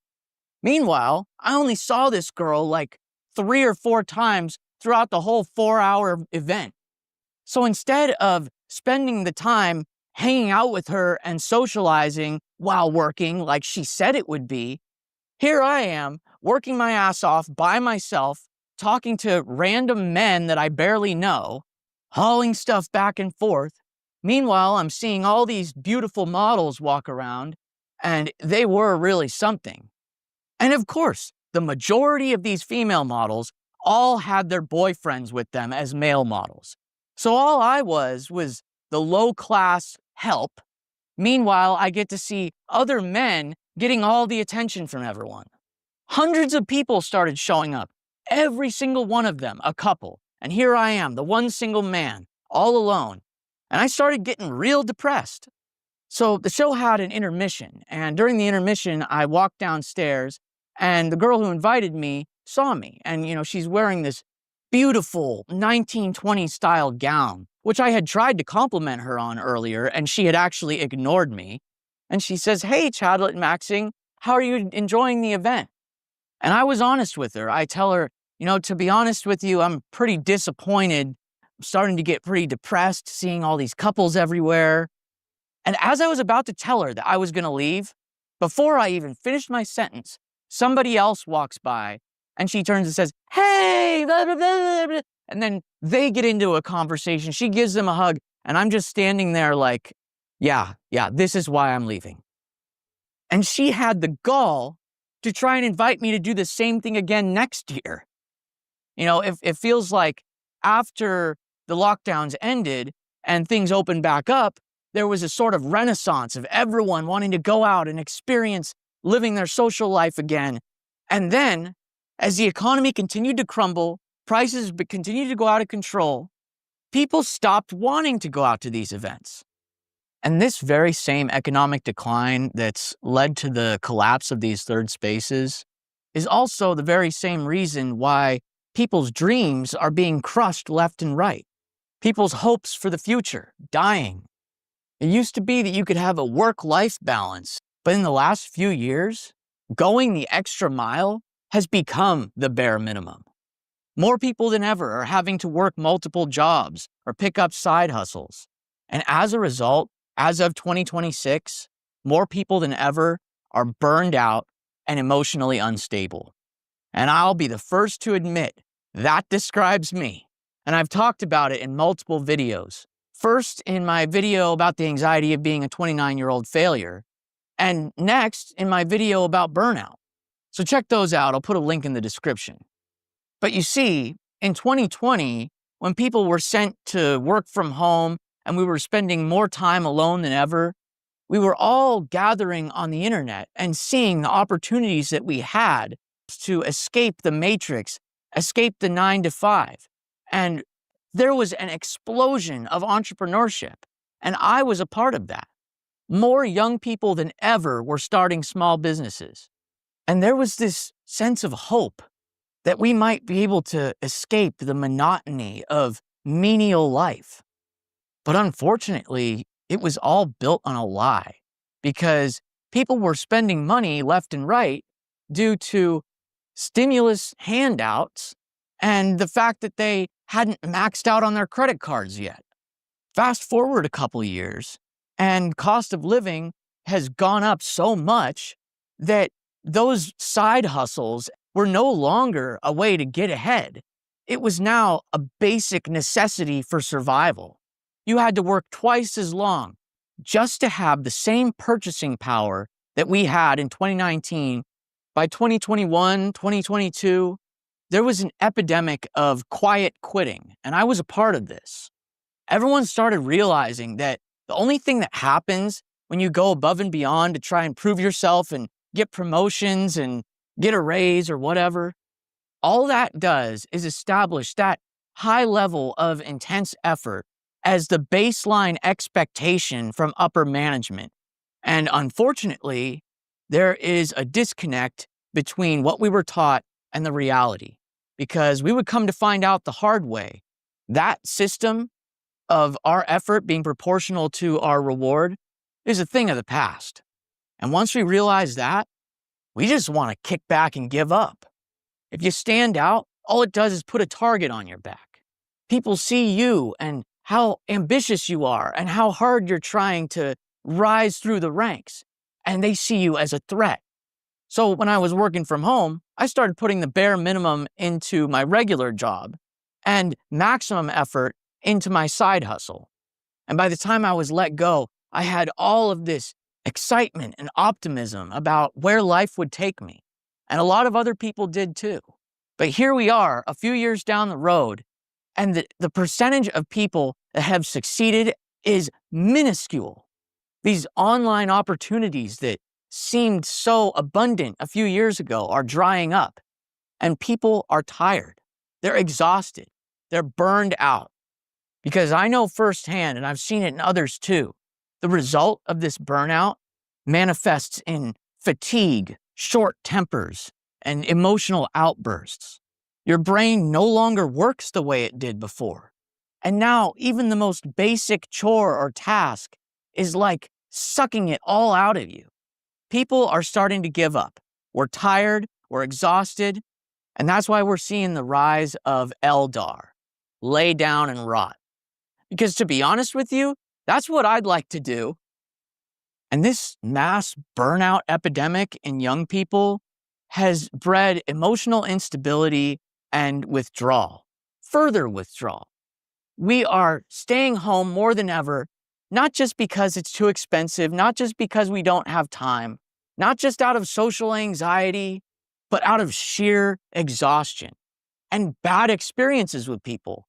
I mean, I'm guilty of it too. Snapping left and right, road rage like crazy. When you're burned out, you don't have the patience for the bullshit anymore. Now, earlier we touched on the collapse of third spaces.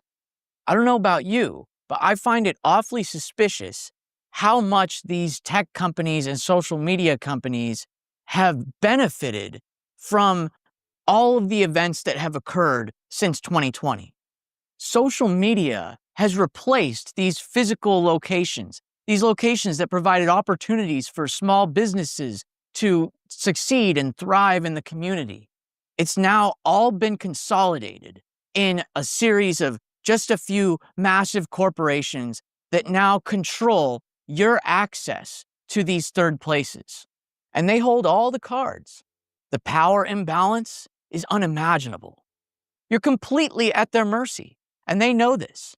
And every year they make the rules more and more strict.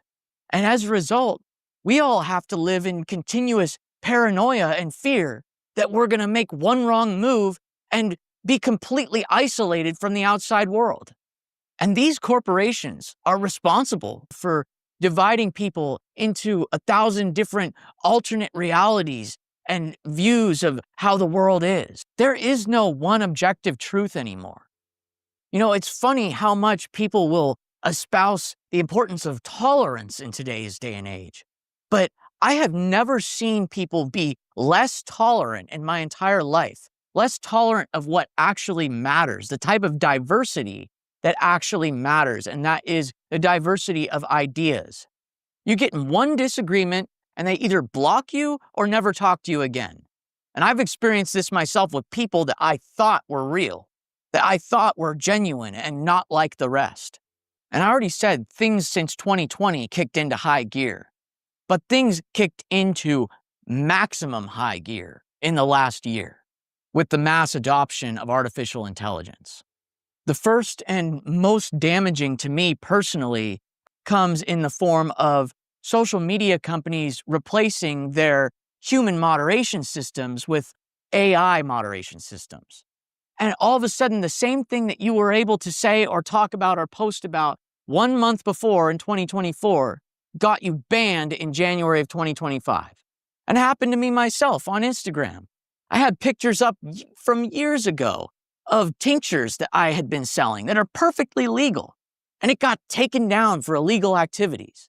So the paranoia, the fear, the walking on eggshells just got kicked into high gear because all of a sudden there's a massive vulnerability to where if you piss someone off, if someone disagrees with you, if they feel that if you are sharing an opinion that is harmful, that you don't deserve the privilege of free speech.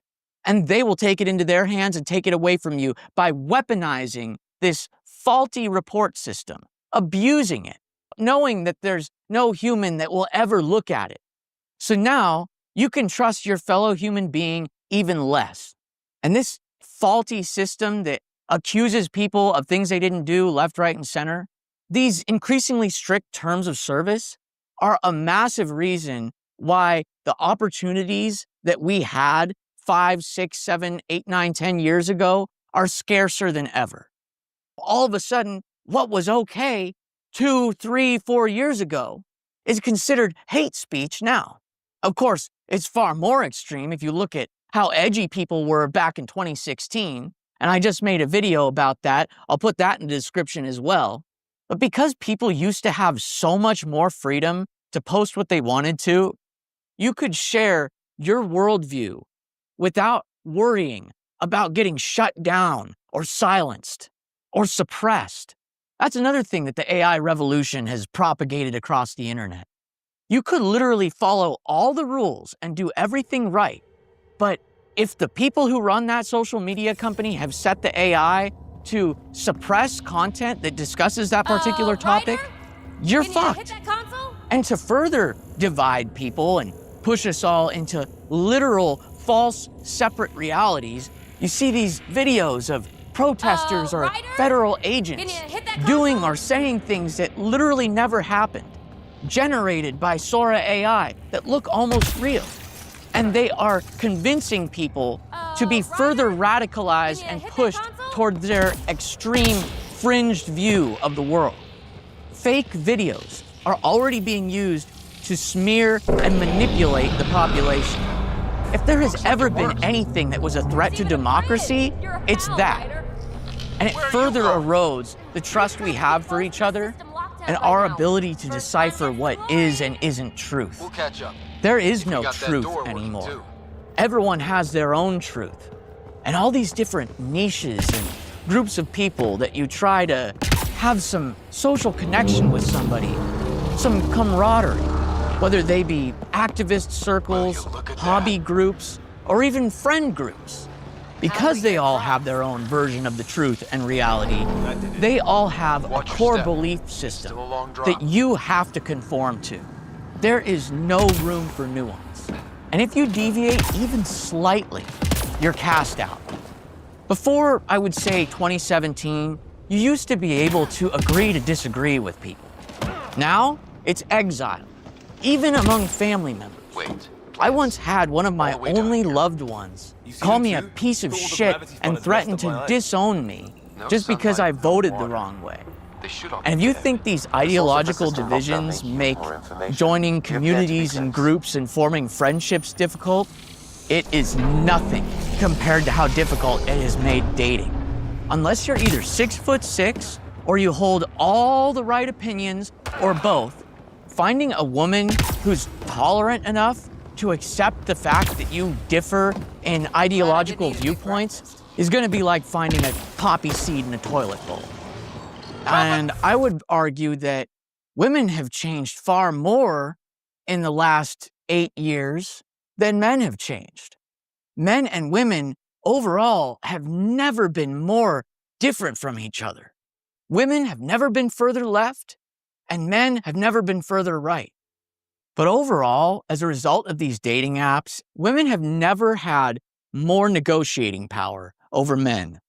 Their expectations of men have never been higher. These dating apps have conditioned these young women by consistently exposing them to the best of men, all the options that they would not have known about 15 years ago.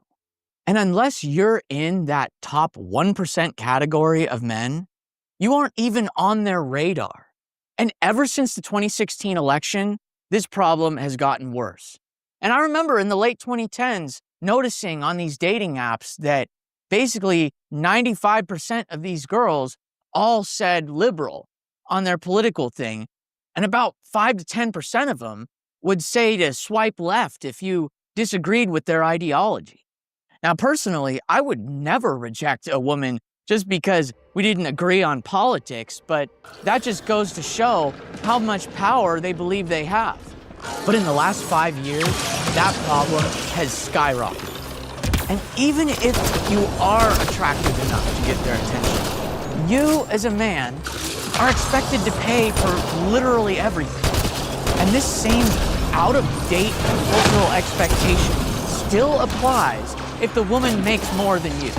And I talked about this in my video about Nancy Mulkey, who basically said, if you're a short guy, you should have to pay for everything on a date. Even though she grew up in a rich family, grew up in a mansion, drives a Tesla, makes bank, barely having to do any work, and she's younger than me. You, as the broke wage slave man, have to pay for her meat. And as a result, bars, nightclubs, singles events are basically useless for the average man.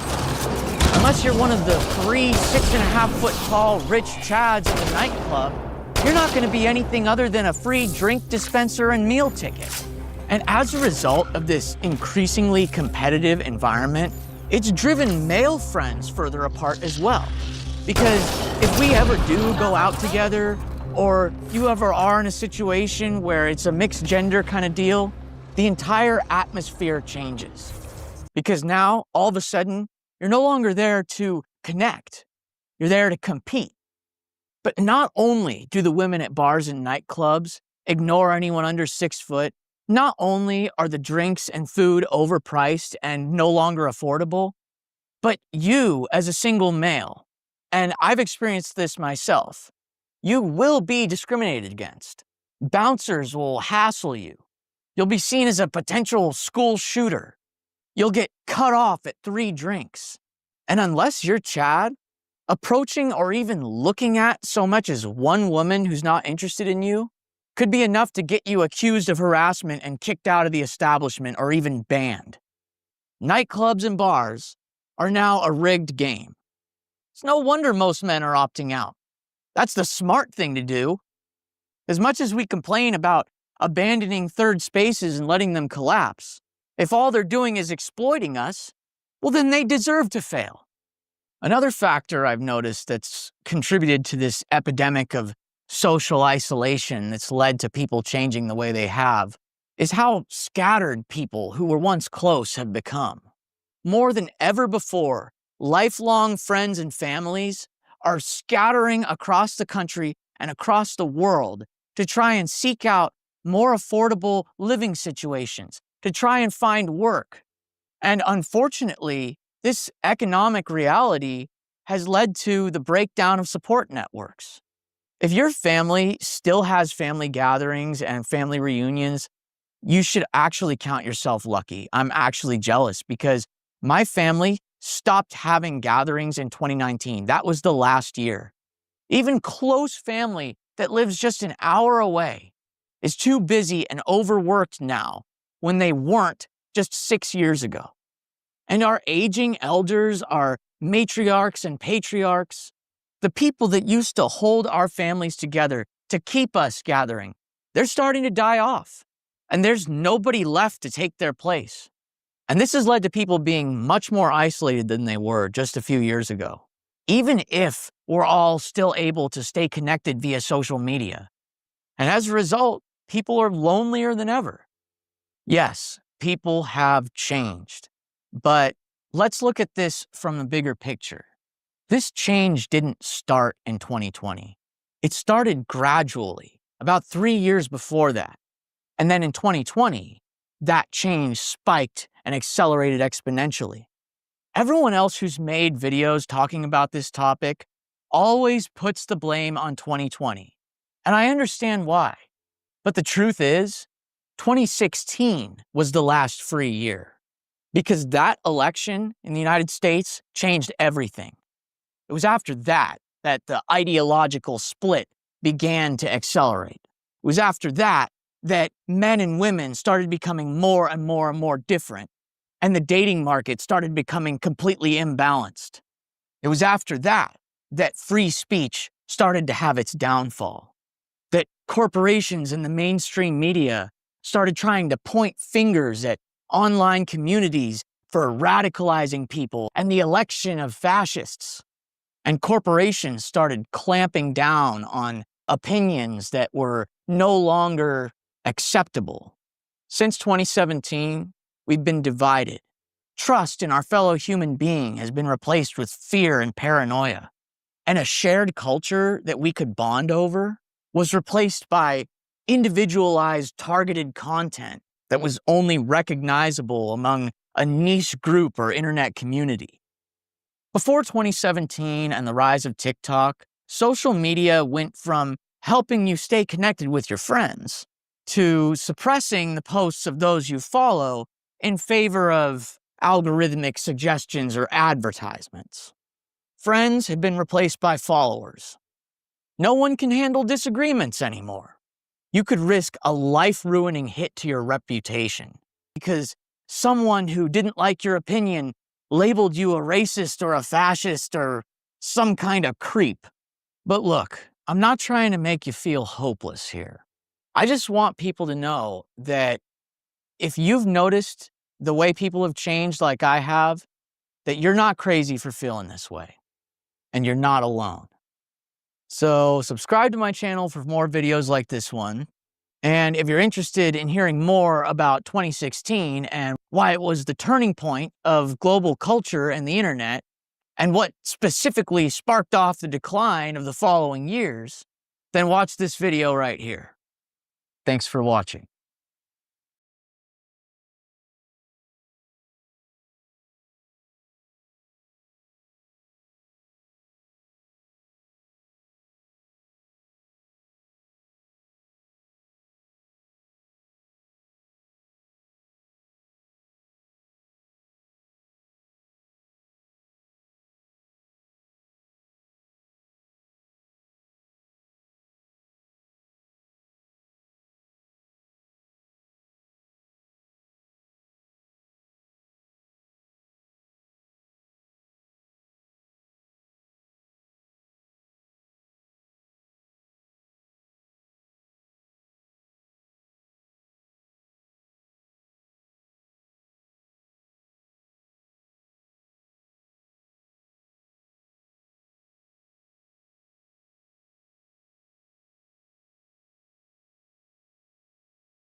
6 months.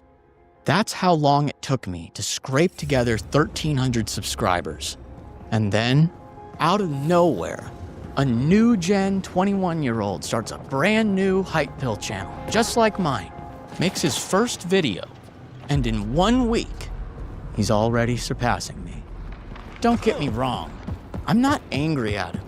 He's got every right to do what he's doing, but it broke me, and I need to explain why. Imagine being in my shoes. I've made 28 videos. Each of them take me about 15 hours to make and post.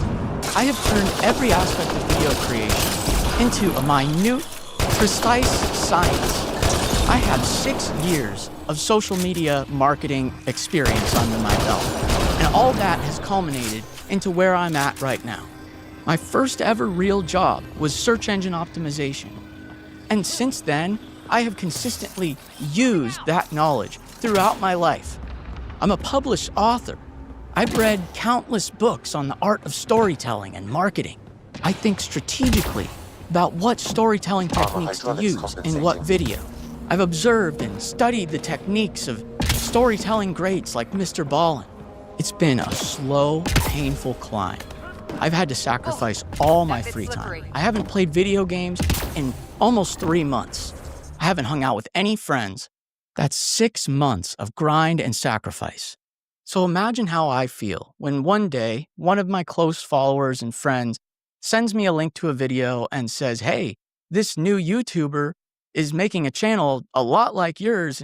So I go to check it out. It's a tier list video about short guy copes. But I see that he's got already 800 views in less than a day of his first video. And I remember when I first started, my first 4 videos only had 5 views for the first month. Took me 8 videos to get over 100. Up till that point, I felt like I was one of the only guys on YouTube in this space. And when I performed poorly, it didn't hurt me that badly because I thought, well, I don't really have too many people to compare myself to. And I thought my experience of that slow grind at the beginning was a universal thing. I mean, still, after 28 videos in 6 months, I haven't had a single video get over 10,000 views. I've always had a problem with envy ever since I was 8 years old. It's an unchangeable, integral part of my personality. And because I know all too well how it affects my mental health, I did the best I could to get it out of my mind and not look at it ever again. So a couple days later, I'm on TikTok and I see that very same guy, Great Tall Immortal, watching my TikTok stories, and he had followed me. So I was like, okay, I'll follow him back. And to my shock and horror, his first 3 TikToks, the lowest amount of views he got, 8,000. Other one, 20,000. 200,000. It took me 6 months of grinding on TikTok as well to reach a point even close to that. And he's already surpassing me on views he's getting regularly on TikTok as well. And you know what's fucked? I had the same idea when I started on YouTube. You know how it worked out for me? I get under 2,000 views on every single clip I put out. I used captions, I add on-screen text, I use the right hashtags, I add a description. I do everything I can. So when I realized that my YouTube clips were never going to get any views on TikTok, I started to have to think outside the box and make TikTok original content. So he gets 200K views on his TikTok, and all those people head over to his YouTube channel. I just wanted to pretend this wasn't happening. Because if you know me, I've talked about this before in other videos. When someone who's much younger than me tries to do something extremely similar to what I'm doing and immediately just catapults into success, that is my number one trigger for a major depressive episode. But anytime I'd start to climb out of my hole, God or the universe wants to remind me that my life is a punishment and stomp me back down into the ground. So the other day, I was looking at my analytics for my latest failing video. I saw that it appeared in a playlist. I was scrolling through it, and then I see his video. Just out of pure random chance, the universe just decided to rub it in my face. Look at you, you're an aging failure. You're going to be 30 years old with nothing to show for it, and your decade of hard work is all for nothing. That's what I imagine God saying when I see that this guy yesterday after 1 week, had 14,000 views on his first video. So one of the things I tried to tell myself is, okay, he got lucky.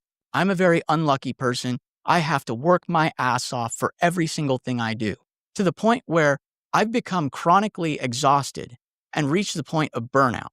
Imagine how it feels to try, and try, slamming your head against the wall, grinding away for years, all because I just want to have a positive influence on the future of humanity. I want to have a greater purpose. But I guess God or the universe doesn't want that. God doesn't want me to make the world a better place. The thing about most people is that when they succeed, especially when they have easy, quick success at something, their ego really is quick to attribute it to their own skills, their own knowledge, and their own hard work. But when people really try their damn best and they have all the knowledge and they put the work in, and after years of grinding, they still get nowhere, that's when people start to realize, hey, luck plays more of a role in my life than I thought. So this morning, I took another look at this guy's channel. I see that he's got another video from this week, and it completely disproved my idea that the first one was just a lucky fluke, because it's already got almost 3,000 views after less than 24 hours. My video from about the same time, 600 views. Now, I had a conversation with the guy last night because he saw my TikTok crash out. And I came to the conclusion that he's definitely a good, nice guy, but we did have one key philosophical difference in how we view the world. He believes that luck plays only a small role in success.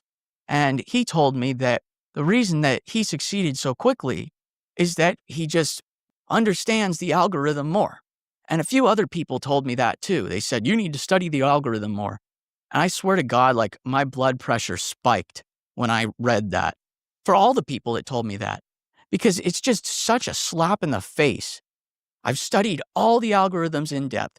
I keep up to date at the cutting edge of all the changes and updates. So to have somebody 8 years younger than me tell me, just get good, bro, all I can think of is, damn, I wish that you would know what it's like, because it seems like years of failure and suffering are the only way for human beings to be taught humility. If you know what that's like, you know how I feel. Now, if it's somebody older than you and more experienced, it's not really even close to as mentally destructive as it is when someone who's still got their whole life ahead of them, time to enjoy the status and to reap the benefits. I'm getting older. Women in my age group reaching their 30s, they aren't just going to accept a guy just because he has a pretty face, especially when he's 5'3.5" like me. You got to be status maxed too. And a standard wage slave 9 to 5 doesn't really cut it when it comes to making up for that low status aura that short guys have, especially considering that short guys are at a severe disadvantage when it comes to climbing the corporate ladder and the social ladder. So I wanted to do something independent. I wanted to be an entrepreneur. I wanted to be a content creator, because the reality is, if I stay the broke loser that I am, or I give up and accept defeat and just get a wage slave 9 to 5 job and live paycheck to paycheck, I am doomed to be single for the rest of my life. Like pretty much my only hope for meeting the woman of my dreams is fame, because otherwise they're so damn rare they won't even know who I am. So when I see someone who's 21 years old and I'm pushing 30, having easy success, have a bright future ahead of him, God only knows where he's going to be at by the time he's my age. I'm going to be bald. I'm going to lose all my looks before I even come close to that point. And every one of you watching can rest assured and know that I know what it's like. To give credit where it was due, the guy was pretty nice to me over message, and he seemed to have some empathy for my plight. I mean, who wouldn't? It's every ambitious person's worst nightmare to be in my situation, pushing 30, still living in their childhood room, having sacrificed their entire 20s, working their ass off to accomplish something in life with specific goals in mind, reach a point where they realize that making a YouTube channel will be the only way that they can possibly crawl out of this rut only to have that same persistent bad luck and misfortune follow them into that too. And then watch somebody much, much younger than them just walk right in and achieve everything they've been trying to accomplish. I don't know about you, but that's my personal hell, and it has become reality. Now, the guy referenced me a bit in his YouTube video, and I did get a little bit offended. And when I rewatched it, I realized it wasn't that bad. But at the same time, it's like, I'm 9 years older than I was when I said what I said. Come on, I know better now. Oh my God, you are tall, you're intelligent, you're attractive. You're basically Mustache Man's ideal woman. And I just looked at her and smiled. Like, dude, I mean, you can't be fucking calling them that, man. Oh my goodness, bro. Again, no hate to Chadlet Maxing, you know. It takes a lot of courage to share a story like that. But, you know, this is the type of thing I'm trying to warn you guys against. The other thing I disagreed with is that he said that my whole thing for tall women is just a useless cope. Basically saying that I shouldn't objectify them. Our second cope on the list is a tall girl. Okay, I'm gonna put this ad useless. If a tall girl were to find out that you have a genuine fetish for them, they'd probably feel, you know, dehumanized and repulsed. Please do not compliment them like how Chadlet Maxing did. Just doesn't really feel like the most based thing to say. Because in reality, if a woman finds you really attractive, they're gonna like that you find them attractive in return. So what about you? Have you ever been like me and felt that you've truly done well, but the world hasn't rewarded it? If you know what that's like, let me know in the comments. This isn't just about YouTube. It's about life and the bitter brutality of the age pill. It's about what it's like to watch younger, less experienced people succeed in ways that you wanted for yourself, all while you're still grinding, with nothing much to show for it. If you've ever felt replaced, you'll know exactly what I mean. Now, yesterday morning, when I saw that his first video had actually reached 14,000 views after a week when I thought it was only at 1,000, and I had my giant mental breakdown and crash out on the TikTok stories. Fucking fair is that? How is that fair? That's... His channel is not any better than mine. It's a tier list video. A tier list video. And that gets 14,000 views. I've made 27 videos. I haven't even hit over 10K on a single one. And I put 20 hours of work in every fucking video. Like, why should anyone watch you? I was 100% convinced that this guy got lucky and that I deserve that success. Nice work, people. That I'm older, more experienced, I put in the work, that should be me getting the 14,000 views. But then it really started to settle in for the rest of the day. And by the time I got home last night, I decided to give his video one more watch. And I can't help but acknowledge that the guy is talented. He knows all the right lingo and all the right words to be hip and fit in with the new gen. He's got that gift of speaking. And I feel like I can do that too, but not when I'm talking to the camera and can see myself on the screen. I smoked weed every day from 14 to 22. I drank hard liquor every other day from 17 to 21. I've got ADHD, severe depression. I can't monologue on camera like that. I can't say exactly what I need to say all in one go. Honestly, like, what do I have to offer the world? My brain is fucked up. I can barely speak. And this 21-year-old whose brain isn't even fully developed yet is already making me look like a fucking idiot. I don't have the ability to just rattle off the ideas in my head in a way that people will absorb and find entertaining. I can maybe say 1 or 2 sentences max before I need to sit there thinking about what the hell my next word is or what I'm going to say or preparing myself for what 15-minute tangent I'm going to go on next. And I have to do so much editing and work on the back end. The uncomfortable truth is, it doesn't matter how nice my thumbnails are if his videos are better. What makes my videos so special that they stand out against his? I'm just an unlucky, aging loser with brain damage who's having a midlife crisis. My brain's not fast enough, I can't monologue smoothly, and as a result, I'm being replaced. The height pill niche, especially on YouTube, isn't large enough to fit 2 creators. And apparently, I'm the one who's subpar, and it's reflecting in the numbers. This channel, these videos, were my last hope at having something worthwhile to offer the world. If someone else can that quickly step into the role that I've been trying to fill, like a puzzle piece, automatically fit into exactly what they've been looking for, and they think, wow, this Chadlet maxing guy, his videos suck by comparison. I don't have time to watch him. Now, those few of you out there who do like my content, please let me know, what is it that makes me special? Why should I keep doing this? Because I don't want to be redundant. I don't want to be some second-rate discount version of someone who's doing the exact same thing better than me.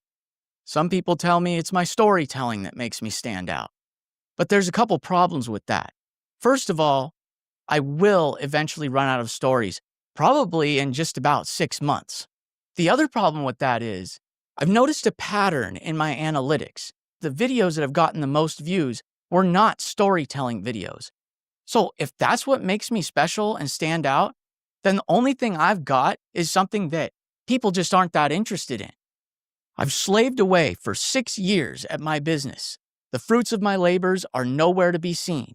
There's a pattern in my life. I must be cursed because, yet again, the fruits of my labor are nowhere to be seen.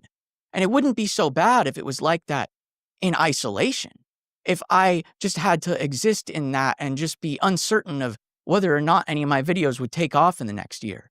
But to have it proven to me that this niche can work and that someone else much younger and with a much sharper brain can do it better, then why am I even trying? So please, if you want me to keep making videos, please try to convince me in the comments. Explain to me what it is that makes me stand out specifically, that makes me different from him. I've got nothing against Great Tall Immortal. He seems like a nice guy. I don't want to stir up drama. That's not what this video is about. This video is about documenting my lived reality and my truth, the mental and spiritual anguish that I have experienced in this last week that you can hardly even imagine. It's to document the permanent record of the experience of suffering and struggle that I went through to grow this channel and to relate to and validate the experiences of all of those of you watching who have gone through anything similar. There are few pills more brutal than the age pill. If there's one thing that I've learned in my 29 years here on this planet, it's that life is unfair to the core. It's easy to tell others, well, you're just too negative and you brought it on yourself. People only ever fail because of their own shortcomings. But to know that you truly gave it your all, and you have all the right knowledge, and you have the work ethic, and you still have just as little to show for it as the guy who partied it all up and wasted his 20s. True wisdom and enlightenment only comes from those who have suffered and struggled to get where they are. Only then can you truly understand the dark, brutal reality of the universe. I don't know if this channel has a future. Maybe I'm already replaced. But I do know this. I've still got more I need to say before I'm done for good. And if you've ever felt behind or outpaced, you're not alone. Please share your stories in the comments. Next week, I'll be doing something a little bit different.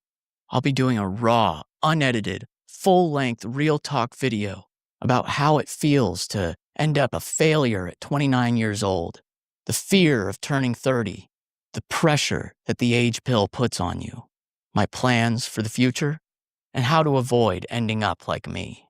So subscribe and turn on the notification bell to be notified of that. It'll be coming next Tuesday at 5:45 p.m. And for some more context on why my self-esteem is so fragile and why I'm so dependent on external validation, check out my video about what led to me being a stay-at-home son and not by choice. Thank you all for listening.